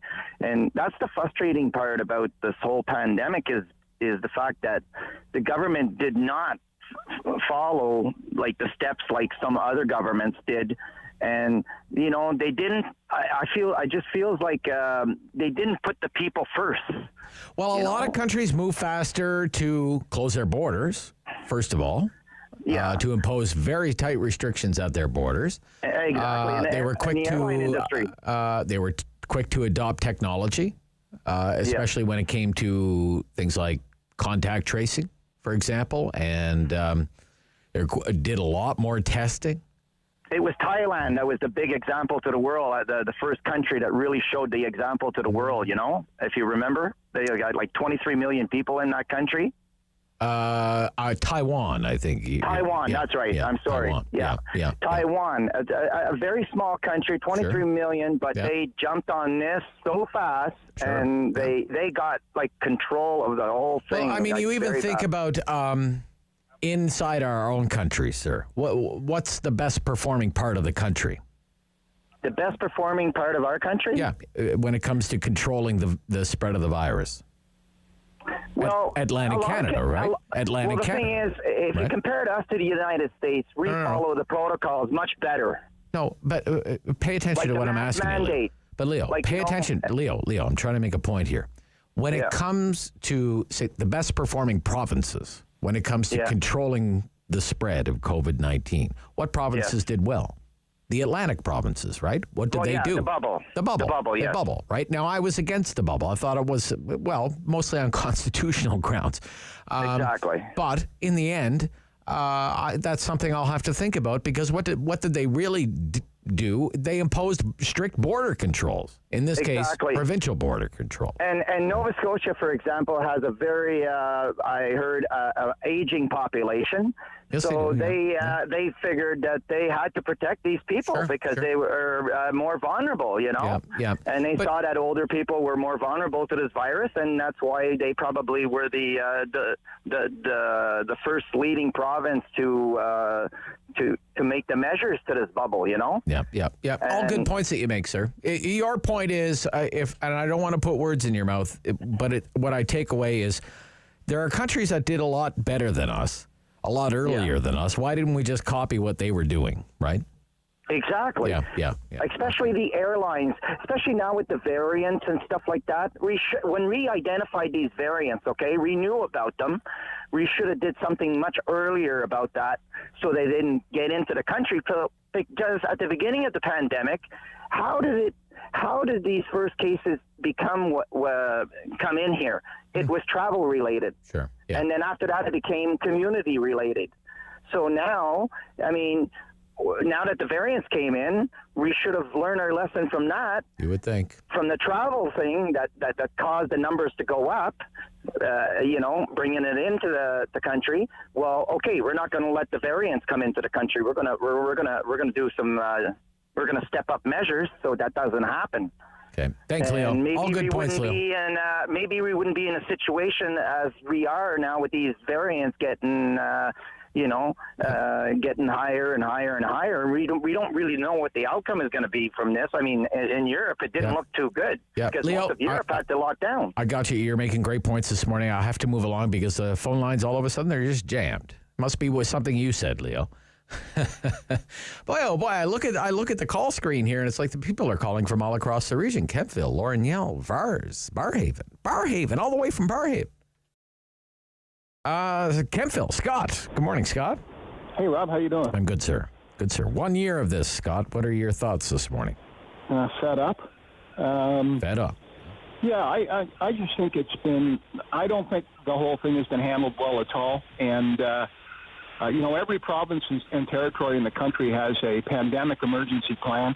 They didn't use it at all. They just went by what WHO told us to do. And I'm not sure where that came from, whether it came from Ottawa because they're handing out the money or whatever. But I think that we've created a society that what the hell's going on my garage? Oh, sorry. Okay. Must be the wind. But, we've created a society where elderly people in long-term care homes had to die alone. Where down in Peel Region, some medical bureaucrat came out and said that children as young as 5, if they've been in contact, they have to be quarantined in one room, isolated for 2 weeks. Thankfully, they pulled that down because many people considered that child abuse. And I just think that this numbers game has been dangerous. We did not concentrate. We continue not to concentrate on the most vulnerable. And lockdowns, they don't work because as soon as people start mingling again, the cases rise. I just think we're in a terrible state. And I'm glad the vaccine's here. We don't have enough, of course. That's thanking Mr. Trudeau for screwing that up. And I just think we've destroyed so much of our communities, of our cultures, the very cultures down in Toronto, the small shops. So many of them are closed. And what did we really accomplish? I heard John Tory yesterday, that clown from Toronto, talking yesterday to Jeremy Agar. And I thought, he's a politician, and he's given all his elected authority over to doctors. I'm not, hey, I love my doctor. Right. But they're medical people. They don't know about socioeconomics. Right. They don't know about the damage that's being done to people through lockdowns. I just think it's. I think you think there's been too much deference given to the medical authorities and not enough consideration to the other effects that these lockdowns are having. They're currently, they're obviously having, huge effects, right? Yeah. Absolutely. And I'm glad. I read it in the Epic Times, but I'm glad that actually there are quite a few court challenges that are taking place. And I realize that if, the government, whether provincial or federal, can determine that in fact it was needed because of public safety, and it's a go. But there are other areas that are being challenged, and I think some of it should be challenged. I don't believe that government should allow a whole bunch of police on horseback to go and shut down some guy trying to sell ribs in Toronto. I mean, that is a strong arm, and I worry because in Canada we respect our police, and I just think that when you have police raiding a house at 6 people in Quebec because there's too many, there's 1 or 2 people over there because somebody snitched. I just think what we've created, I think it's far worse than, and again, I'm not discounting the virus, but I just think it's been bungled, and the politicians are hapless now. I hear Doug Ford closing down Sudbury.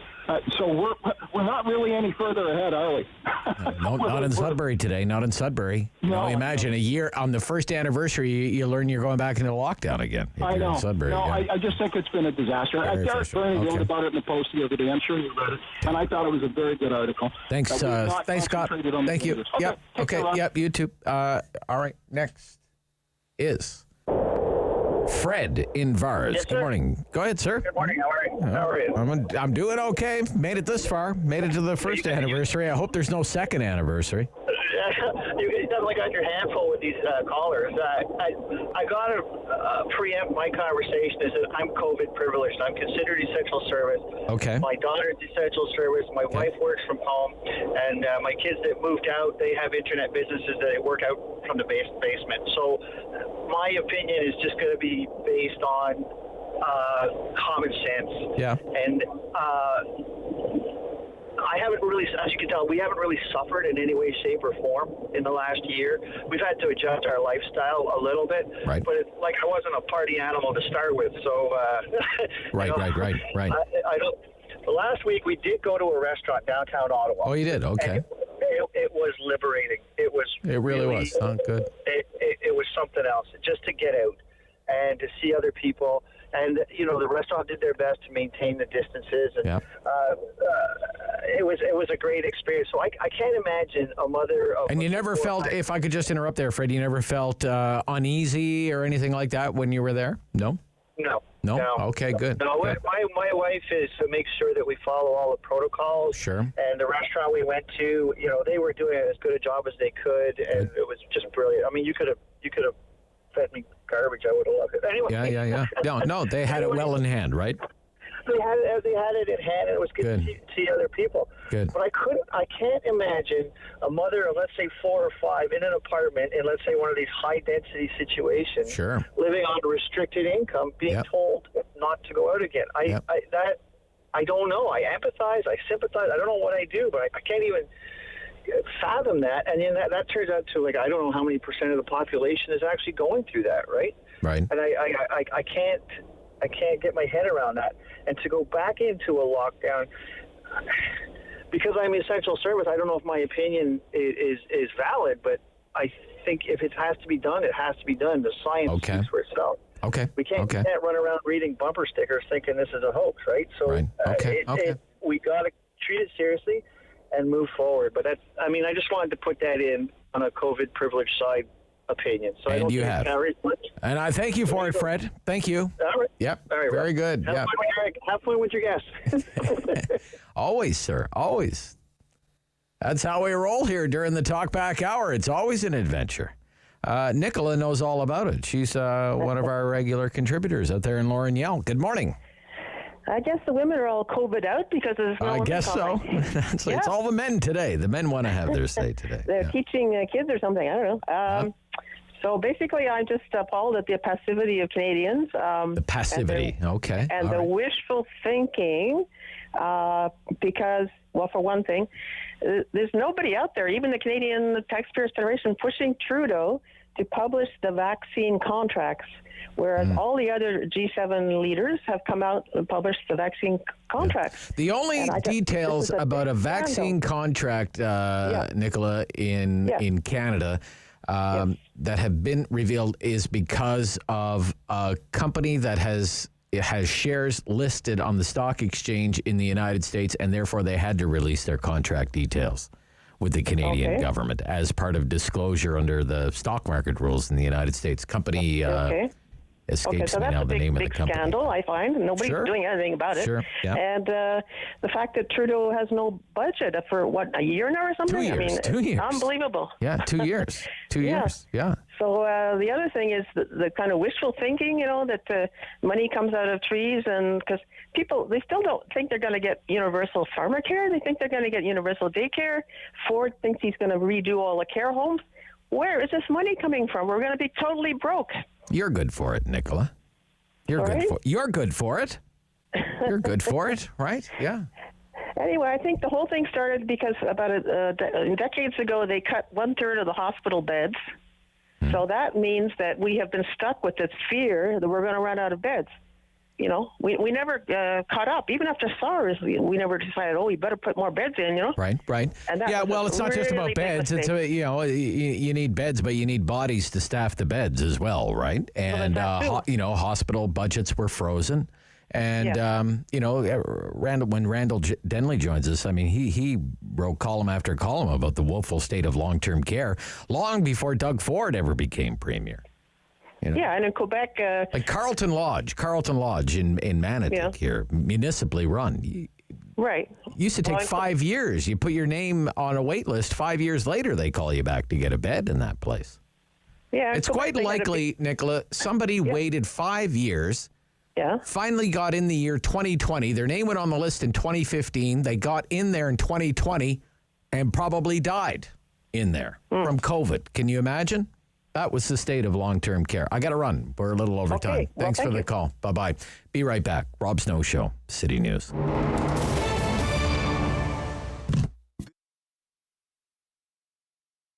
Part of the reason I got back into this is because I am creative, and I also wanted to kind of have a fun flair, 50s vibe. All of the boxes are kind of fun names. The colors are fun. The logo is fun.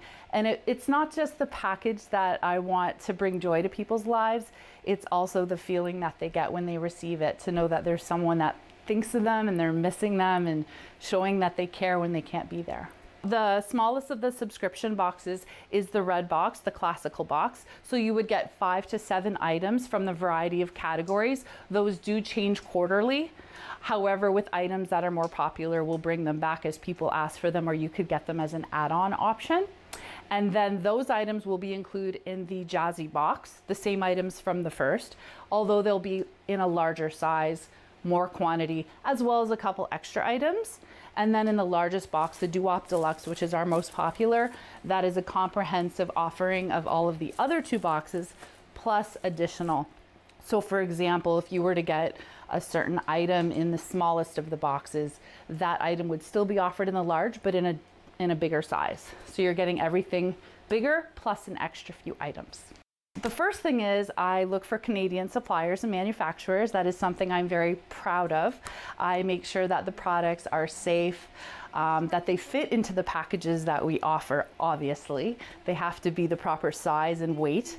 I have approximately 300 items that we have so far that we can order that basically help make people's lives easier. There's snacks, there's self-care items, there's entertainment, a little bit of everything.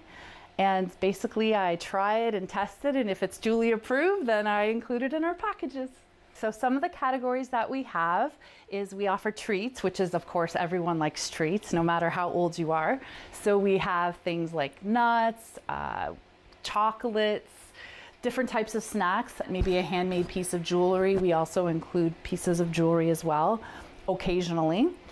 We also have our Pamper Items. So your Pamper Items would include things like your bath soaks, your specialty lotions, things like that. 2 other categories we offer are leisure. Leisure would include things such as puzzles, adult coloring books, paint by numbers, crosswords, word find, Sudoku, if that's how you say it. We also have items for self-care and health, so masks, sanitizers, sanitizing wipes. They're all natural, non-drying, made with natural ingredients. So they're very good for everyone, especially in this time that we're dealing with. Hello. On the Rob Snow Show. The phone lines are open at 613-750-1310. Now, the Rob Snow Show continues. Christine Van Geyn is going to join us in the final hour of the program. She is with the Canadian Constitution Foundation. She used to be with the Canadian Taxpayers Federation, and now she's with the Constitution Foundation, and that's one of the organizations that is frequently, and I would say helpfully as well, challenging some of these government orders in court. Because it's been a year of restrictions. It's been a year of curtailment of personal freedoms. And I think we can all agree on that. A year of limitations, right? Imposed by governments with the best of intentions to reduce the spread of an infectious disease. And I believe that for the most part, Canadians have largely accepted these restrictions. That they are done with the best of intentions. I think most Canadians have. Not everyone, obviously. I think one of the enduring questions is always going to be, did governments go too far in limiting freedoms, restricting people's movements? You think about it, okay? We've been told you need to wear a mask, or you might get fined, or you've been ordered to close your business, or you'll face a fine. You've been told, in the Quebec case, for example, you can't leave your house during certain periods of the day, which is extraordinary. It hasn't happened since they imposed the War Measures Act 50 years ago. People ordered into hotels instead of being allowed to stay in their own homes. So I think the debates about these restrictions are going to far outlast the pandemic. And, the legal scholars will determine if these measures were a legitimate use of state power or an overreach. Now, there have been some court challenges to these restrictions over the last year, challenges to the Atlantic bubble, challenges to the business closures, challenges to the Quebec curfew law, challenges to the hotel quarantine, which is what we're going to talk to Christine about.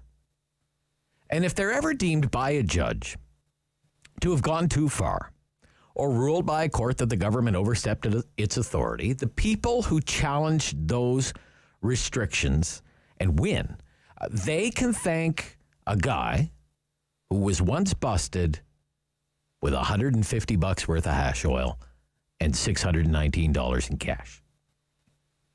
It is called the Oath Test. If a government is going to, and I'm going to explain the history behind this because it's actually very interesting.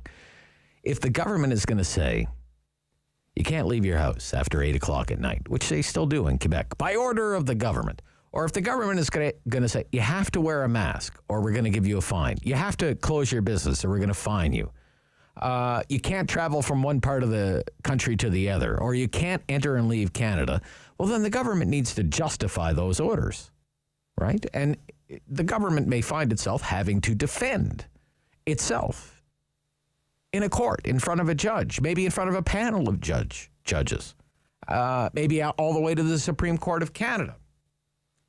Because that's a scenario where you have government orders coming into direct collision with our Charter of Rights and Freedoms.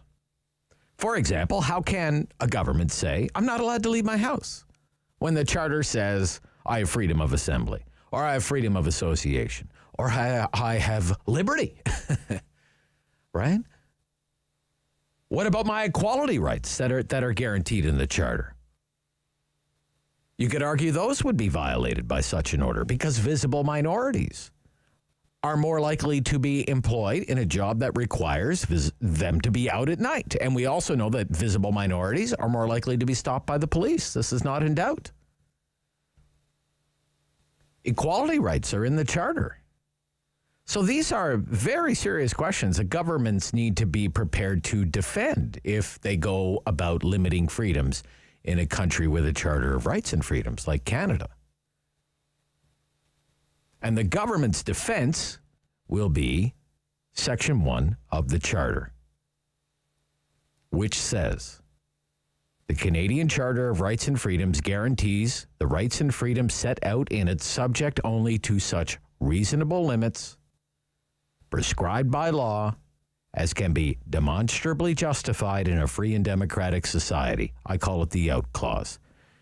You have these rights unless the government can convince the courts that you don't have these rights. But it's no gimme, right? Because limiting your rights has to be reasonable. It has to be justified. Very key words. In other words, the government has a burden to meet, and it's called the Oakes test. So if there comes a time somewhere down the line when curfews and quarantines and business closures are deemed to be unconstitutional, you can thank an accused drug dealer who had $150 worth of hash oil back in 1986. David Edwin Oakes. Heck of a year, 1986. Good year. Good year. Still played records back then. 45s. David Edwin Oakes in 1981 was 23 years old, and he lived in London, Ontario. He was a construction worker, and he was busted by the police carrying $150 worth of hash oil and $619 in cash. That was a lot of money back in 1981. And this was decades before anybody thought about legalizing cannabis.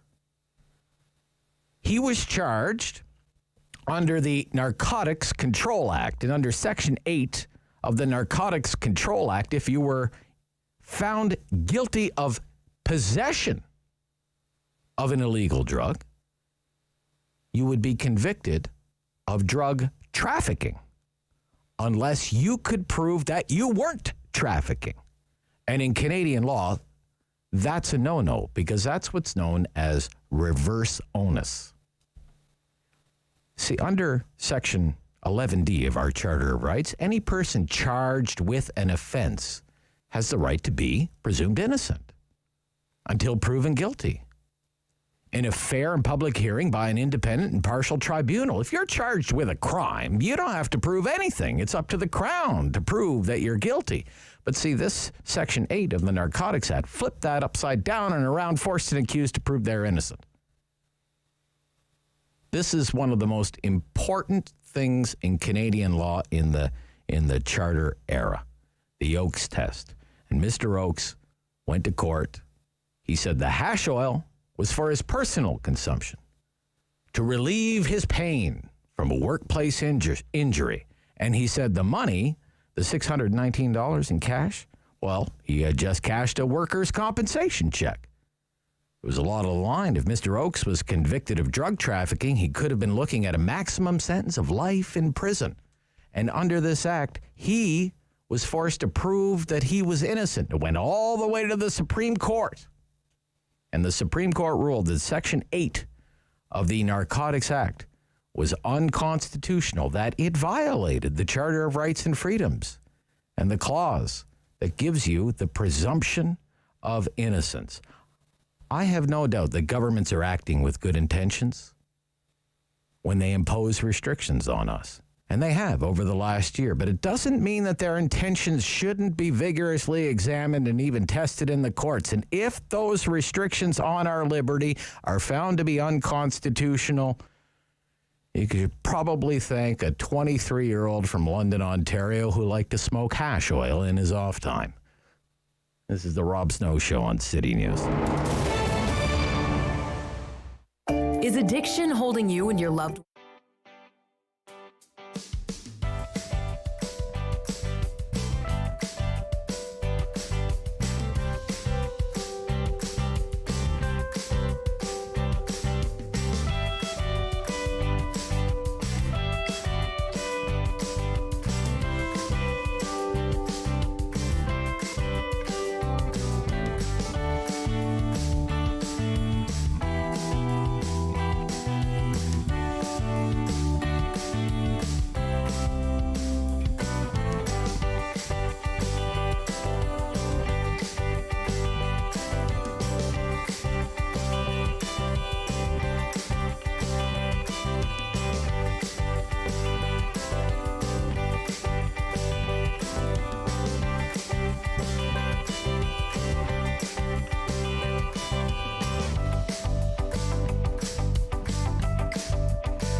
CIWW 1310 AM in Ottawa. And CJET 1011 FM in Smiths Falls and the Valley.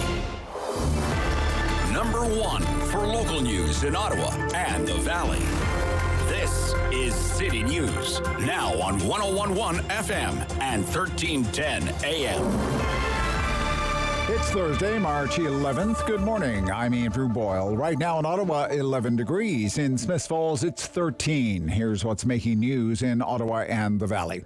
Ontario's finance minister says the province will deliver its 2021-22 budget on March 24th. Peter Bethlen-Falvey says the spending plan will be the province's second during the pandemic. He says defeating COVID-19 will be the focus, including spending to ensure all Ontario residents are vaccinated. Bethlen-Falvey says spending will continue to rise this year. Our third quarter finances show that the government is projected to spend $25 billion more in 2020-21 than we did in the previous year. Our government knows that this level of spending is not sustainable in the long term. Now, Ontario delivered the last spending package in November after delaying the normal March release due to COVID. That budget had a record spending of $187 billion and a record deficit of $38.5 billion. City News time, 11:02. Now the forecast with meteorologist Jill Taylor. Very spring-like and almost summer-like for us, with the possibility of some isolated thunderstorms. Cloudy with periods of rain today, the high near 11. Stay quite mild through the evening, drop to 3 overnight, and then -1 for the morning low tomorrow. I'll have sun and cloud, chance of showers Friday, a high near 6. For today, the high near 11. And right now it is 11 degrees in Ottawa. It's 13 in Smiths Falls. And a sign of the times, the Kevin Haim Golf Centre actually opens for the season tomorrow. Bookings apparently going fast. Prime Minister Justin Trudeau is marking the one-year anniversary of the World Health Organization declaration of a pandemic, remembering the more than 20,000 people who illness. In the House of Commons, Trudeau praised healthcare workers, military personnel, and others who have stepped up over the last year. Federal Conservative leader Erin O'Toole listed the many ways in which Canadians have suffered in the past year, also criticized the federal government for what he describes as a slow pace of vaccinations to date. Bloc Québécois leader Yves-François Blanchet used a white rose to remember those who died from COVID-19 in the past year. The latest COVID infection numbers in our province show 10 more deaths and 1,092 more cases. The new cases come from about 60,600 completed tests. There are 64 new cases in Ottawa, 8 more in Leeds, Grenville, Lanark, 18 more today in Eastern Ontario, and 2 more in Renfrew. It has been 1 year since the capital saw its first confirmed case of COVID-19, and Ottawa's top doctor is reflecting over that past year and the progress that has been made. Here's City News reporter Alex Gouge. At the time, travel was believed to be the main source of transmission in Canada and not through the community. Prior to the opening of COVID assessment centers in the city, residents had to go to hospital emergency departments to get tested for the virus. Medical Officer of Health Dr. Vera Etches tells the Rob Snow Show one of her initial concerns in the early days of the pandemic. The first thing I thought of when I was contemplating that we needed to ask people to stay home was the well-being of children, where the home environment is not as safe. The doctor also feels if there was a better understanding of asymptomatic testing along with more promotion of mask use at first, there could have been less of an impact from the first wave. Meanwhile, she adds right now the vaccine supply in the capital is increasing, but warns there are indicators of surging COVID-19 levels. Alex Gouge, City News. And I'm Andrew Boyle for News Anytime. Follow up online at ottawa.citynews.ca. The world is changing. So keep up with Rob. The Rob Snow Show returns on Rogers TV and City News, 1011 FM and 1310 AM. A constitutional rights advocacy group is mounted a legal challenge to the government's quarantine hotel policy, arguing it infringes on our fundamental rights. It is the Canadian Constitution Foundation. Christine Van Geyn joins us from the CCF today. She's in Toronto. Good morning. Good morning. What's the case that you're trying to make? So we're challenging the federal quarantine hotels for violating a number of our constitutionally protected rights, and we're challenging it along with 5 individual applicants. So these are individuals who need to travel in the coming weeks to near months, and individuals who have just traveled, and they're all traveling for compassionate reasons. So people who need to be with a family member outside of Canada at the end of their life, or as they undergo surgery. So these are sort of unimpeachable reasons to travel, reasons that if we were in these people's situation, we would all be traveling as well. And their ability. They're not going to Veradero, right? No, they're not. They're going for very unfortunate reasons, and their ability to return to Canada is infringed. They cannot return because many of these people are not financially able to pay the $2,000 per traveler cost of entering their own country. Right. And, there have been reports in the media, Christine, that, $2,000 may just be an estimate price, right? Yeah, there was one in the media that was like $3,700, and the people were there for like 15 hours or something like that. Yeah, that woman is actually one of our applicants. Oh, really? She's a woman who traveled for her father's funeral in Portugal. Her name's Christina, and she lives in Ontario. It was about $4,000, but that was for her and her brother and her daughter. They had all attended the funeral and gone to arrange the estate in Portugal. And I mean, you want to go and say goodbye to your father. You want to go and bury a family member. That's a good reason to travel. And she should not have had to pay they were billed nearly $4,000 for 15 hours in that hotel. Yeah. So I'm looking at my charter rights. Always good to remind myself that I have these. Mobility rights, Section 6. Mobility rights, Section 6.1. Every citizen of Canada has the right to enter, remain in, and leave Canada. Will that be part of the case you're trying to make here? Yeah, that's the main right that is implicated here.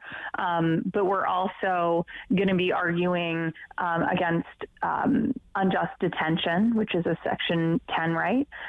We're going to be arguing Section 7, which is liberty, the right to life, liberty, and security of person, and against the right against cruel and unusual punishment. Because in the right circumstances, and there are examples that we've seen of these facilities operating inhumanely. One of the individuals who's going to be giving evidence in our case was not fed for 23 hours. So and he's diabetic. If you deny a diabetic person food for a day, you could actually kill them. We don't treat our prisoners like that. We should not treat non-criminal individuals in Canada this way either. Right. So I've kind of given the listeners, just before you joined us, Christine Van Geyn is here, Canadian Constitution Foundation, kind of a primer on this. How I anticipate this all to unfold, because I think what the government might say in its defense is, we need to do this. And yes, we have a Charter of Rights and Freedoms, but we also have Section 1 of the Charter of Rights and Freedoms, and we believe that these limits on the freedoms that you're arguing in defense of, we believe that these limits are reasonable, and we can demonstrably justify them, which is some of the language that's in Section 1, and then it will go to this Oakes test, which is what the courts will have to determine, the Oakes test. What do you think? What do you think about the government if it doesn't attempt to use Section 1 of the Charter of Rights to defend its position? So, of course, we have constitutionally protected rights, which are all engaged in this case, a number of rights that I've gone through. But these rights can be limited using Section 1, but there's a test for limiting them. Yeah. They can't be arbitrary. They need to be rationally connected to the goal. They need to infringe the rights as little as possible, or in other words, they need to be what's called minimally impairing, and there needs to be proportionality between the goal to be achieved and the infringement on the rights. Our biggest concern is on minimal impairment, although we're concerned about a number of the other ones as well. Right. I think that there are so many, alternatives to this mandatory hotel policy. For example, these individuals are already required to quarantine in their own homes. And I think on Rational Connection, there's an argument that these hotels are less safe for travelers than just going to their own home. I've been told by a lot of people who have traveled that when they arrive, they need to interact with a lot of people. They interact with hotel staff. They interact with the staff that take them from the airport to the hotel. When their rooms aren't ready, some of them have been corralled in large banquet halls, like in groups. They end up with many more touch points for COVID exposure than they would if they just got into a parked car at the airport and went to their own house, their own home alone, and stayed there for 14 days, stayed there for 14 days. Yeah. So not to get too wonky, but the government would have to convince the court that what it's trying to accomplish with these restrictions is that it's pressing and it's substantial. Mm-hmm. For example, our hotel quarantines, for example, are they pressing and substantial given the spread of COVID-19? The goal needs to be pressing and substantial. Yeah, the goal needs to. Yeah, okay. The goal is to stop the spread of COVID, and I think that the government has a good argument that there's a pressing and substantial objective. Need. We also want to stop the spread of COVID. Exactly, but then the government has to. I think there's a better way of doing it. Right, and then the government has to say, okay, all right, if it gets past that point, because there's no guarantee the court will be convinced, although it has been so far in most of these cases. After that, the government needs to prove that its policy goals are proportionate, right? And that's where it's a whole other game. For example, in Quebec, is locking down 8.5 million people because a few of them won't follow the rules. Is that proportional? I would love to know what the courts say about that. Is forcing people who have their own residences to pay $2,000, $3,000, $4,000 for a few nights in a hotel, is that proportional, right? That's the case that they'll have to make. So and the onus is on the government to demonstrate this because they're the ones who are infringing on our right. They need to present evidence, which they have not done. This has been a problem throughout the pandemic, that the government does not present enough information to justify the infringements and the limits on our rights that they're asking us to impose. And people are broadly supportive of government measures to stop the spread of the virus, and I also understand and agree with certain medically grounded not restrictions, but like measures, like we should be taking health measures. We should be doing these things. I agree. Hand sanitizers at the restaurants and trying to stay 6 feet apart. Yeah. But I don't think you need to lock up people who have returned home from burying a parent and charging them $4,000 to come home. It's insane. It doesn't make sense. Yeah.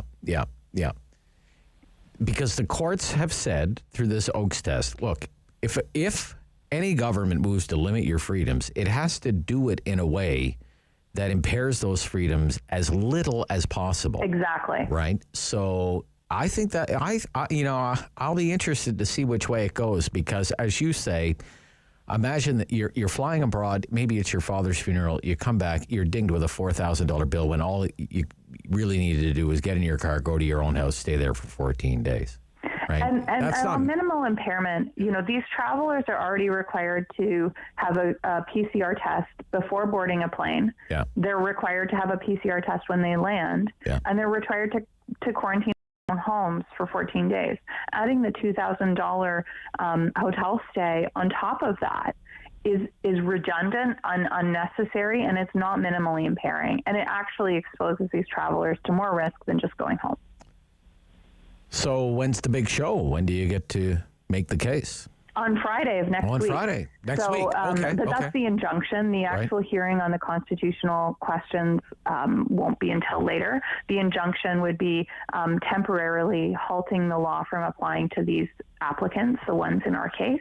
The test for an injunction is high. The standard is very high, but we think we have a good shot. The question is there irreparable harm, like a harm to these travelers that can't be compensated for with money, and the inability of these travelers to be at the end of life for a parent is irreparable. Like missing that is irreparable. You cannot compensate for that.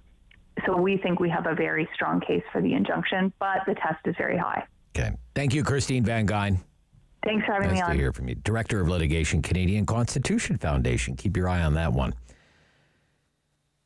365 days of the COVID-19 pandemic. And the worst hit sector of all, of course, has been long-term care. And we'll look back at that with Laura Tamblyn-Watts, the CEO of CanAge. Next, right here on The Rob Snow Show on City News.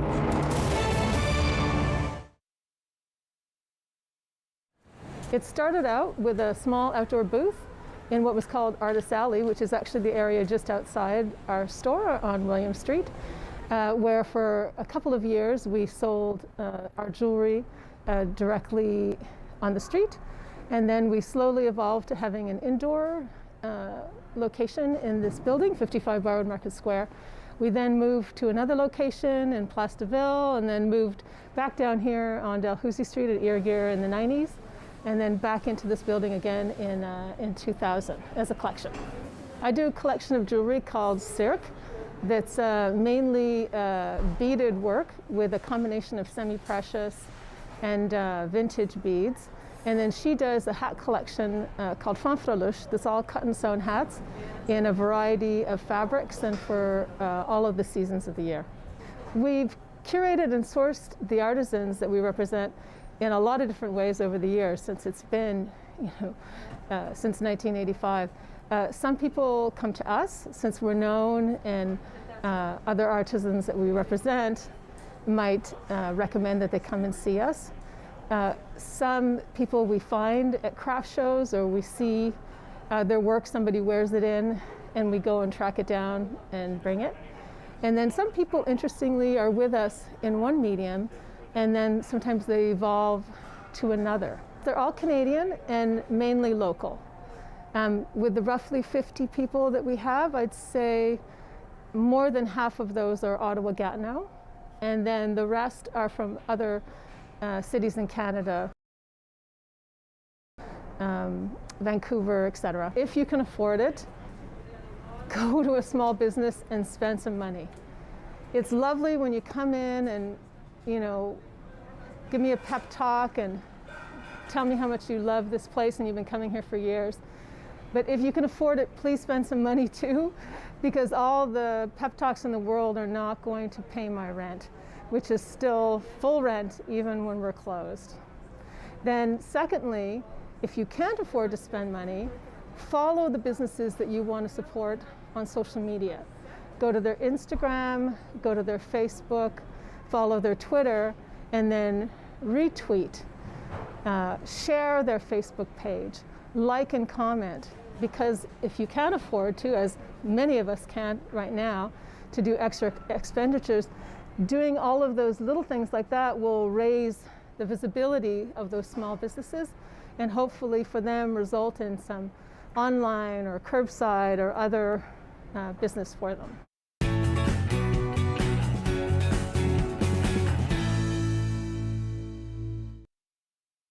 Firm. Fair. Fun. The Rob Snow Show returns On Rogers TV and City News, 101.1 FM. and 1310 AM. 1 year of the COVID-19 pandemic. Let's focus on long-term care now. Laura Tamblyn-Watts is here, the CEO of CanAge. Welcome back. It's nice to hear from you this morning. Thank you for taking the time. Thank you. When this all started unfolding a year ago, what were you thinking about the state of long-term care? Was it something of great concern to you, the situation with long-term care? we were terrified. We saw what was happening in Asia at this point, and also now at this point last year in Europe as well. Particularly, folks may remember the long-term care devastation in France and in Italy. And at this moment, a year ago, we were calling into the wind, begging government to prioritize long-term care because we could see it starting. And a year ago, the first death occurred, and we've not had a stop in death in long-term care since. Okay. Calling into the wind, what kind of response did you get? In BC, it was good response. They moved very quickly and prioritized long-term care. In the rest of the country, it was quite opposite. In particular, in Ontario, there was a real almost fixation with acute care and keeping hospitals stockpiled with the things they need, and a complete blind eye turned to the needs of our most vulnerable seniors in long-term care. Okay. It was predictable, you're saying? It was predictable. It was clearly happening in other countries, and we knew that it would be the perfect storm if it got into long-term care, which of course it did. Okay. Outside of the health conditions of the frail elderly, what made long-term care so vulnerable? We have had decades of neglect in long-term care. Lack of investment, staff shortages, shared rooms in many of the older facilities, a lack of investment in IPAC, so infection prevention and control, and people coming in and out of long-term care. Particularly, you may have staff that are working in more than one place. So this is what created an environment that was just ready for the infection to take over. Okay. And is that the situation that you just highlighted there, is that nationwide, or is that more just specific to Ontario? I mean, is there a province that's getting long-term care right that may have been, say, spared the ravages that, for example, happened here in Ontario? There's no one province that got it right, but there are some provinces that did some things right, which then were replicated across the country, which is this lack of learning. So what Ontario did right eventually in the summer was let in family caregivers after months and months and months of keeping the doors locked. What BC got right was prioritizing making sure that staff had days off and they weren't going between different homes. What Quebec got right was mass hiring of personal support workers called orderlies in the summer. What New Brunswick got right was rapid care teams that would go in to help long-term care. But no one province had it right to begin with, and there was very little replication of successes in other places when good innovations started. Okay. So the first wave came, and then there was a second wave, and as it turns out, the second wave was more deadlier than the first wave in long-term care.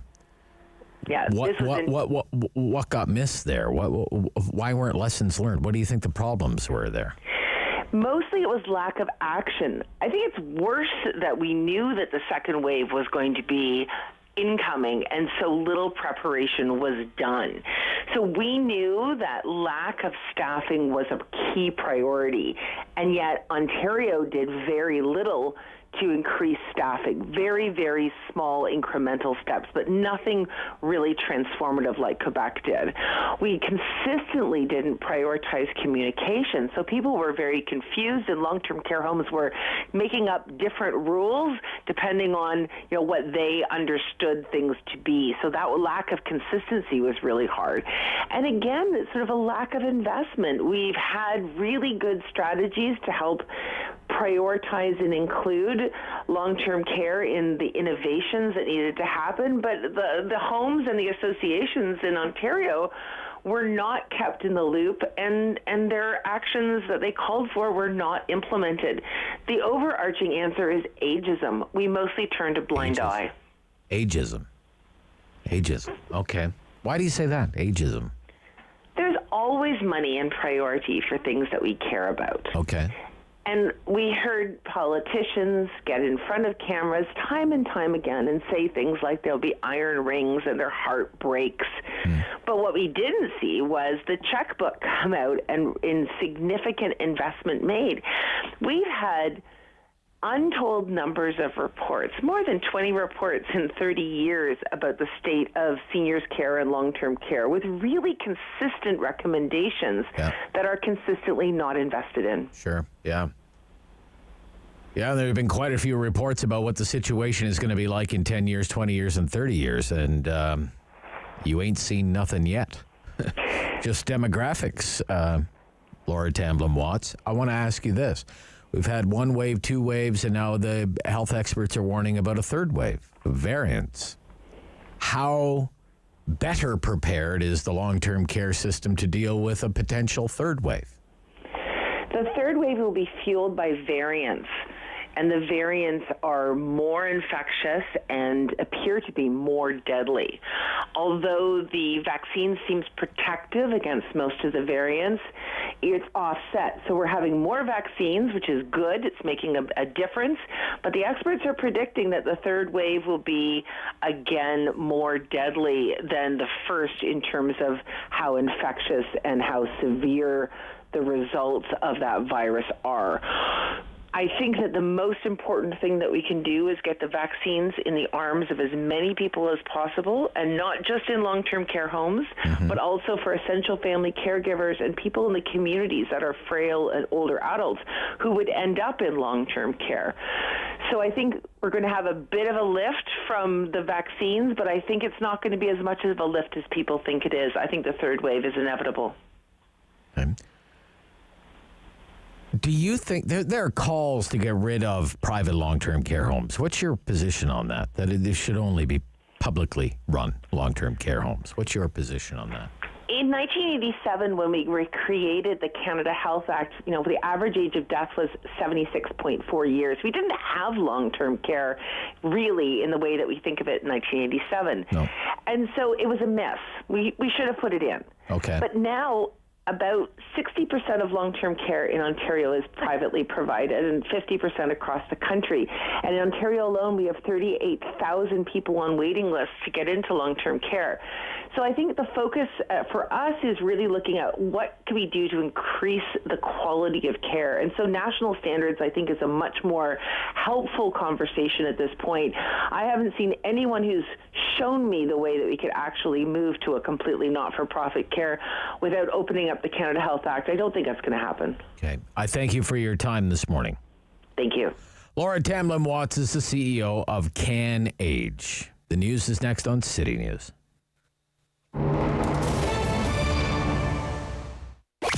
City.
news in Ottawa and the Valley.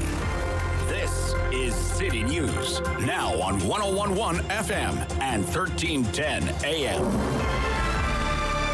It's Thursday, March 11th. Good morning. I'm Sarah Buchan. Right now in Ottawa, some sunny breaks and 11 degrees, a little breezy as well out of the south-southwest. In Smiths Falls, we've got some sunny breaks and 13 degrees. Here's what's making news this hour. Provincial health officials reporting 1,092 new cases of COVID-19. 10 more people in this province have died as a result of the virus.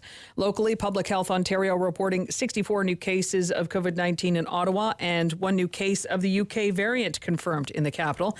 Elsewhere, it's 18 new cases for Eastern Ontario, 2 for Renfrew County. The Leeds-Grenville-Lanark Health Unit reports 11 new cases, 7 of those in the past 24 hours. The figures out of over 54,000 tests. Sudbury is moving back into lockdown tomorrow after a large spike in COVID cases there. The government says it's placing that region in its strictest category of Ontario's pandemic restrictions framework to curb the spread of more contagious COVID-19 variants and protecting that healthcare system capacity. Sudbury had been in the second strictest red category of the framework. The province is using its so-called emergency brake mechanism to impose the lockdown. Sudbury's region case rates increased by 54% between March 3rd and March 9th. Prime Minister Justin Trudeau says the past 12 months since the World Health Organization declared COVID-19 a global pandemic marked a tough and heartbreaking year, but one Canadians faced together. He stood in Parliament this morning to remember more than 20,000 people who have died and praised the healthcare workers, military personnel, and others who have stepped up over the past year. Conservative leader Aaron O'Toole also praised frontline workers, but used his address to criticize the government for what he describes as the slow pace of vaccinations. I'm Sarah Buchan. For News Anytime, follow up online at ottawa.citynews.ca. He's a pillar of community opinion. The Rob Snow Show returns on Rogers TV and City News. 101.1 FM and 1310 AM. Well, an old colleague of mine is on our show this morning. Some of you might remember Janice Dean from her days at CHEZ 106. Or maybe you watch her on Fox News, where she is senior meteorologist for Fox News Channel. We used to work together at another radio station in town.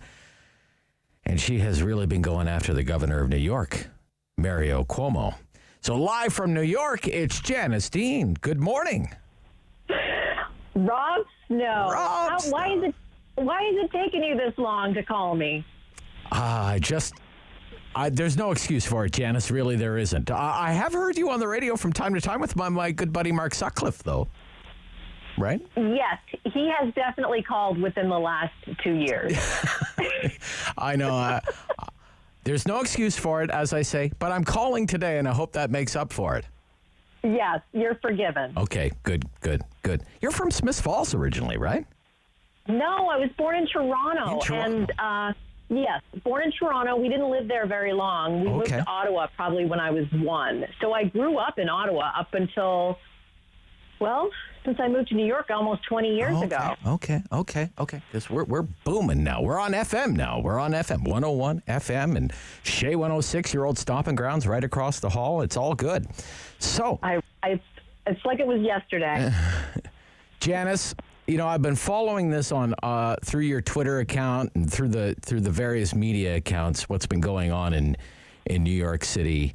And I was hoping you could spend some time this morning and tell our listeners the story about your family.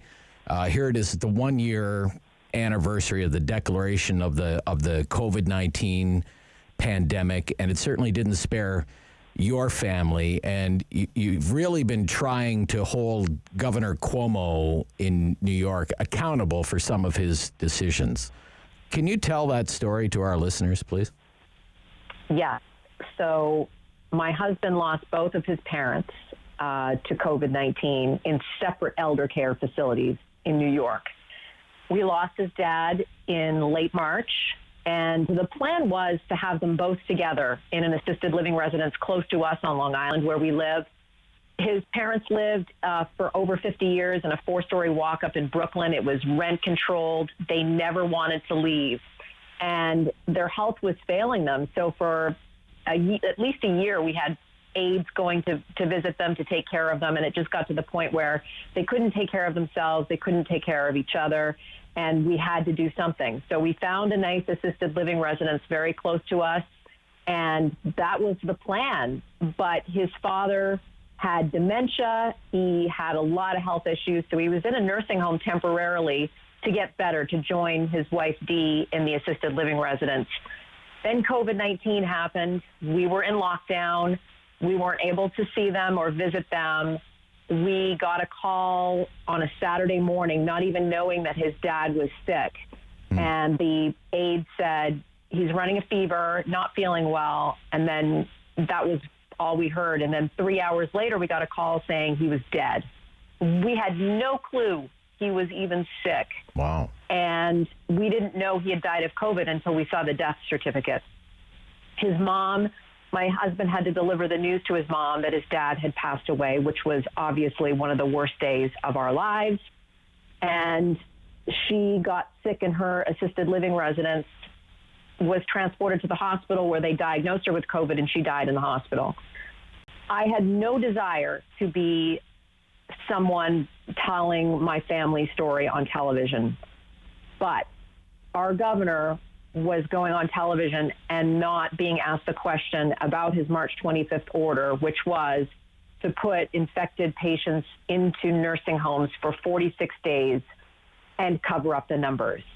So I would say May 21st, May 22nd, after I saw the governor on CNN with his brother, Chris Cuomo, joking around and laughing and not being asked about the nursing home question, that's when our grief turned to rage. And I thought, I have to tell my family's story because this guy is getting a complete pass in the media, and there's something very wrong, possibly criminal, with the mandate of putting the infected patients into nursing homes and not counting those that died in the hospital, like my mother-in-law. Right. So there was an executive order that allowed these hospitals to transfer, and I think the number is like 6,000 seniors, COVID positive. 9,000 out of hospitals and into nursing homes, long-term care facilities where your husband's parents were staying, right? And they got sick and died. And we did not know. And you did we not did know. not know that this order was in place. No one told us that they were putting infected patients into nursing homes. I do remember getting a call before his dad got sick by one of the people that worked at the nursing home saying that they were going to move Mickey, his dad, to a different floor to allow for more people to come in. But no one told us those people were going to be infected. Now, when you started raising this, it was kind of like you were like a lone voice out there, Janice. It must have felt like you were like a lone voice out there because this was really on nobody's radar, right? No, there was an article in the Daily Caller, which is, a conservative publication that I saw in mid-May, talking about how the governor was not counting those that died in the hospital. And I remember thinking to myself, well, that doesn't seem right, because if there's a car crash on the highway and the person dies in the hospital as opposed to dying in the car, is that considered a hospital death, or is that considered still a car crash death? That's basically what it amounts to. And he was the only governor in the only state that counted the numbers that way. And also the fact that he was being celebrated on television, Rob. Sure. He was writing a book in the middle of a pandemic. Yeah. He was surrounded by celebrities. He was on television every day talking about how great he was, how he was New York tough and crushing the curve in New York. Meanwhile, writing this book, I mean, what governor, what person would write a book during the middle of the pandemic and then go on television and promote it? He basically was promoting and profiting off the deaths of our loved ones. And now, with what we know, I think that book, which has false information in it, can be used against him in a court of law. Now, what has come to light since then? Because from what I understand, there are serious allegations that the Cuomo government perpetrated a cover-up on this. What's that all about, Janice Dean? Well, that's the numbers I'm talking about in the hospitals, because he wasn't counting those numbers. The number that he was using, the number that was quoted in his book, was, I think, 6,800 seniors that died in nursing homes. And he would go on television and use that same number all the time and say, well, we're 43rd out of 50 states when it comes to nursing homes. So he was using bad data because he wasn't counting those that died in the hospital. The thing that broke the dam was the AG report. Our Attorney General, Tish James, who is a Democrat, who essentially Cuomo put into office, she came out with a 76-page report basically saying that the numbers were much higher, at least 63% higher than what he was telling everyone.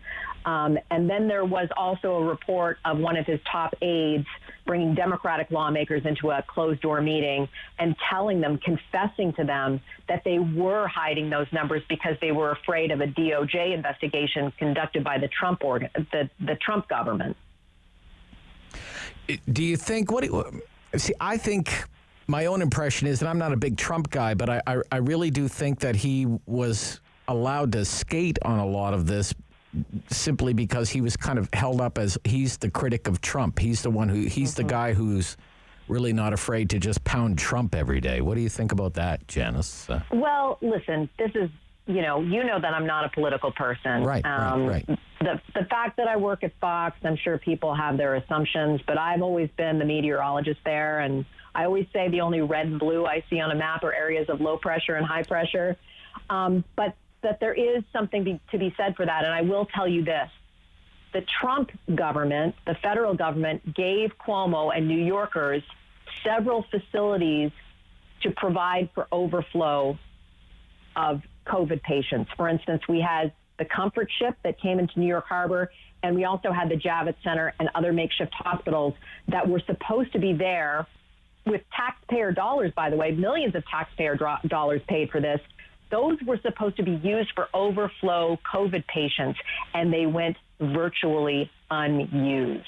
So that's another big missing piece in this, is why didn't Cuomo use those facilities provided by the federal government, the Trump government, at the time when they should have been used, and perhaps that would have saved thousands. Yeah.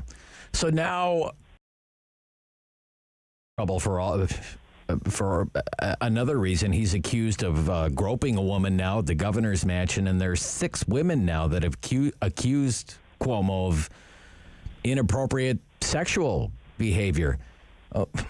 Is this guy going to hang on as governor of New York?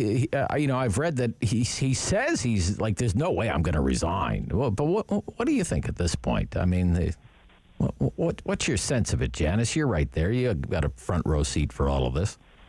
Well, isn't it interesting that the Me Too stuff is the thing that people are coming after him, not the 15,000 dead seniors that are probably, going to lead to criminal accusations.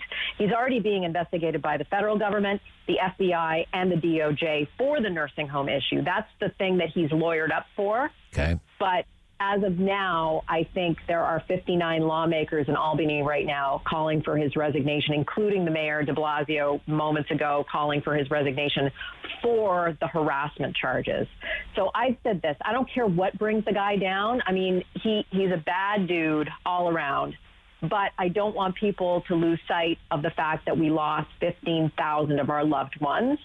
And I think a lot of the reason why we lost them was because of his reckless mandate to put over 9,000 infected patients into nursing homes. Yeah. What has this last year been like for you and your family? I follow you on Twitter. I see you on television. You're always so sunny and optimistic and positive. And like you said, not political. You kind of stay out of that whole thing.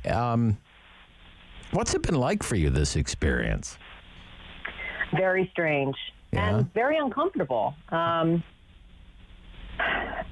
I never saw myself in this kind of position in my career. Like you said, I'm the meteorologist here. I enjoy celebrating National Hamburger Day and being out with the fans and going to the Kentucky Derby and those kinds of things. The fact that we've been locked down for a year, we haven't been able to see. I haven't seen my mom in over a year. The tragedy that has been in our lives for over a year, not being able to have wakes or funerals or last rites for his parents. It's been really surreal, Rob. I don't know that we will ever sort of get this year back in what we've experienced. But I do think what I've done is important, and I think that I'm, grateful because I've met all of these families that have gone through similar situations, and we're all sort of a family, the ones that lost loved ones in nursing homes. Because if I didn't speak out, who would?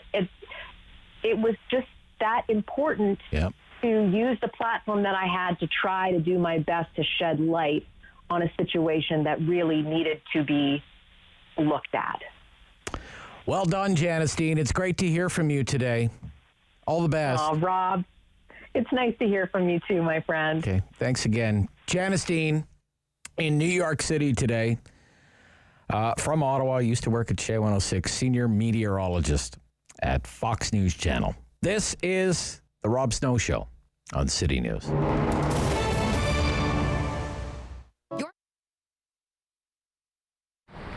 Pamper Jack was started 14 years ago, really by accident more than anything. A friend of mine had bought a grocery store. A popcorn machine was in there. He didn't want it. I ended up by buying it. My family thought I was nuts. When I first said, come and pick up this popcorn machine, my son said, what the heck for? I won't use exact words. But anyway, we started, and it just kept on growing and growing. But at the time, I was the only one selling popcorn in Ottawa. But we persevered as a family, and here we are. So it's been very, very rewarding for my family and myself. And to see our brand name, Papa Jack, and Papa Jack came out of, I wanted something that was going to be very bilingual. So Papa, and then in Ontario, everybody called me Jack, even though my name is Jacques. In Quebec, it's fine, it's Jacques, but in Ontario, it was always Jack. So we married the two together, Papa, Jack. With the store that we have on Thurston Drive, it basically, the factory's in the back. If you come into the store, you can see how the popcorn is being made during the week. So it adds an extra layer of, you can see the sanitation, you can see how we do it. It's not like making popcorn. Most people thought when I started this, I was making popcorn in my garage or in my basement. No, never did. It was started in this building, in the back of the building, and then we kept growing and growing until what we have now. My daughter and my son came up with a brilliant idea to do a fundraiser online. So basically all people have to do is to register here, and we give them a special code number. And with that code number, they tell their friends or their neighbors, everybody, to buy online from us with that code number. And then at the end of each period, could be 2 weeks, could be a month, then we'll pay them a 20% of all the businesses that we got through that code number. One thing I'd like to say is thank you to all the Ottawa people who have supported us and support local businesses. It sometimes people, they talk about buying locally. Now it becomes that much more important to buy locally, to support your local businesses, because not too many of them are going to survive this. We're fortunate that we're so far so good.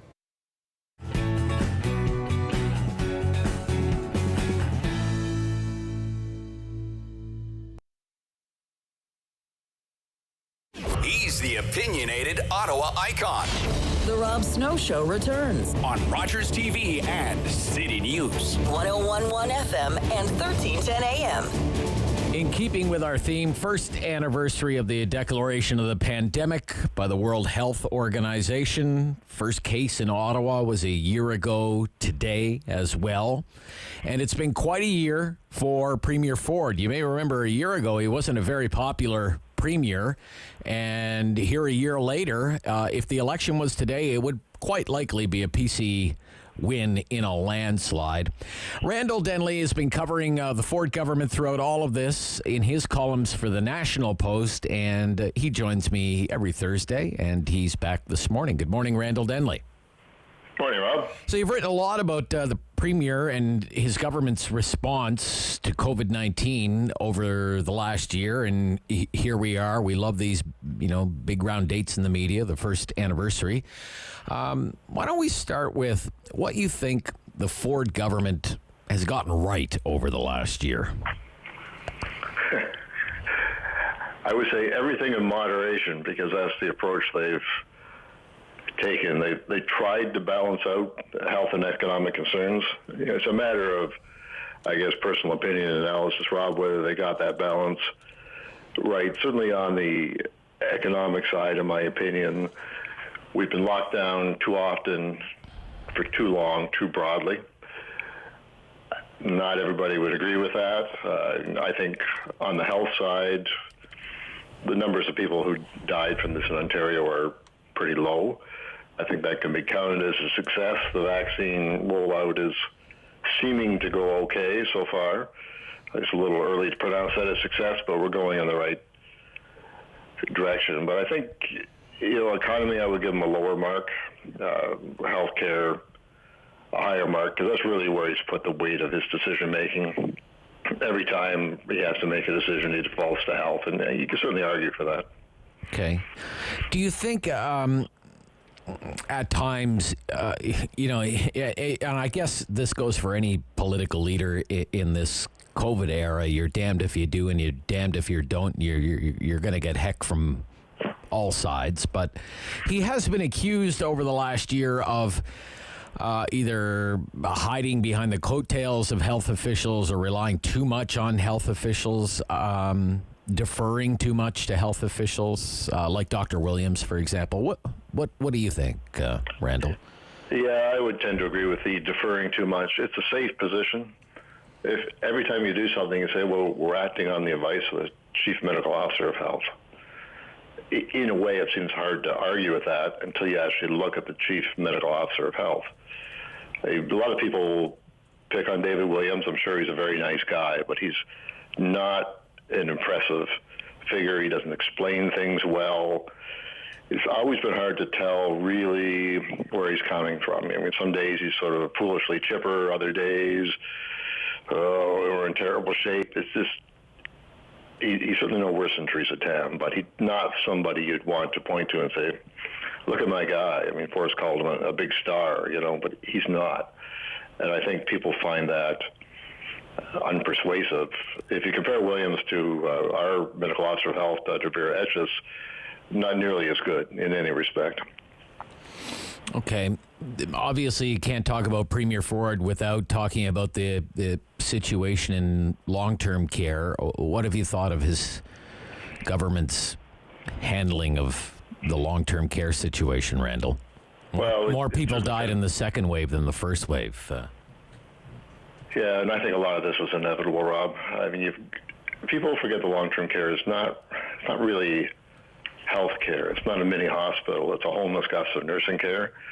They were never set up to deal with something like this. We've got a lot of old homes, 3 or 4 people in a room.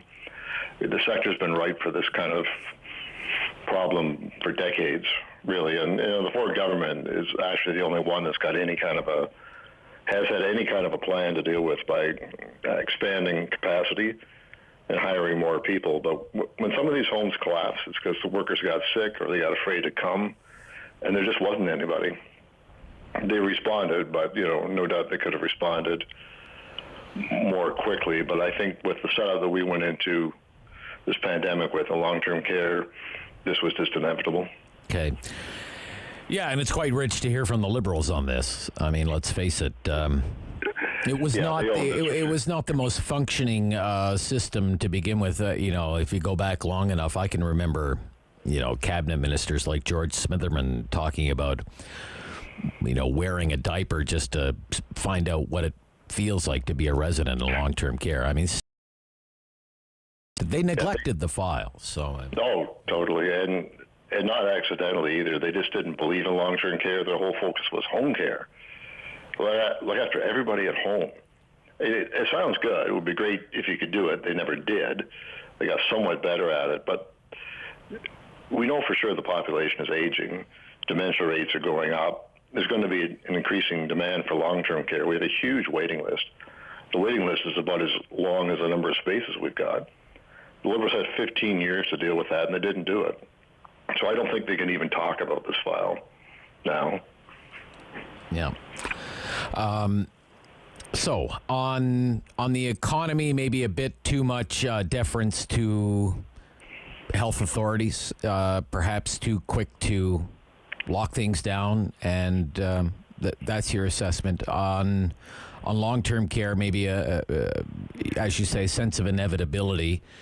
Certainly not the only government in the country to deal with tragedies in long-term care. What else would you give them, if anything, would you give them good marks on, Randall? Well, I think education was clearly one of the challenges. I will give them marks for adapting quickly to offer something, for reopening schools at a time when unions and a lot of other people said, death traps. You can't reopen them. It's going to be a disaster. There was really no evidence to support that at the time, but it would have been easy to have knuckled under on that. They did reopen them. The way they did it, and particularly here in Ottawa, where you've got this, they take one course for a week, and then we'll take another course for a week. You've got hours of the same course day after day. Is a fraction of what schools should be, and I think it was an overreaction to limit it that much. But even getting that much done in the face of the opposition was something. What do you think about, let's just talk about Premier Ford and his own kind of personal brand, his personal style. As I mentioned, look, he was politically, with his own approval ratings, he was in pretty rough shape before all of this began. And, right now, the latest poll has his PC party 44%, 19-point lead over the Liberals. I think you have premiers like Kenny and Pallister, certainly the federal leader O'Toole. They'd love to be in the same kind of position as Doug Ford is right now, politically speaking. It's really in politics, in Canadian politics, it's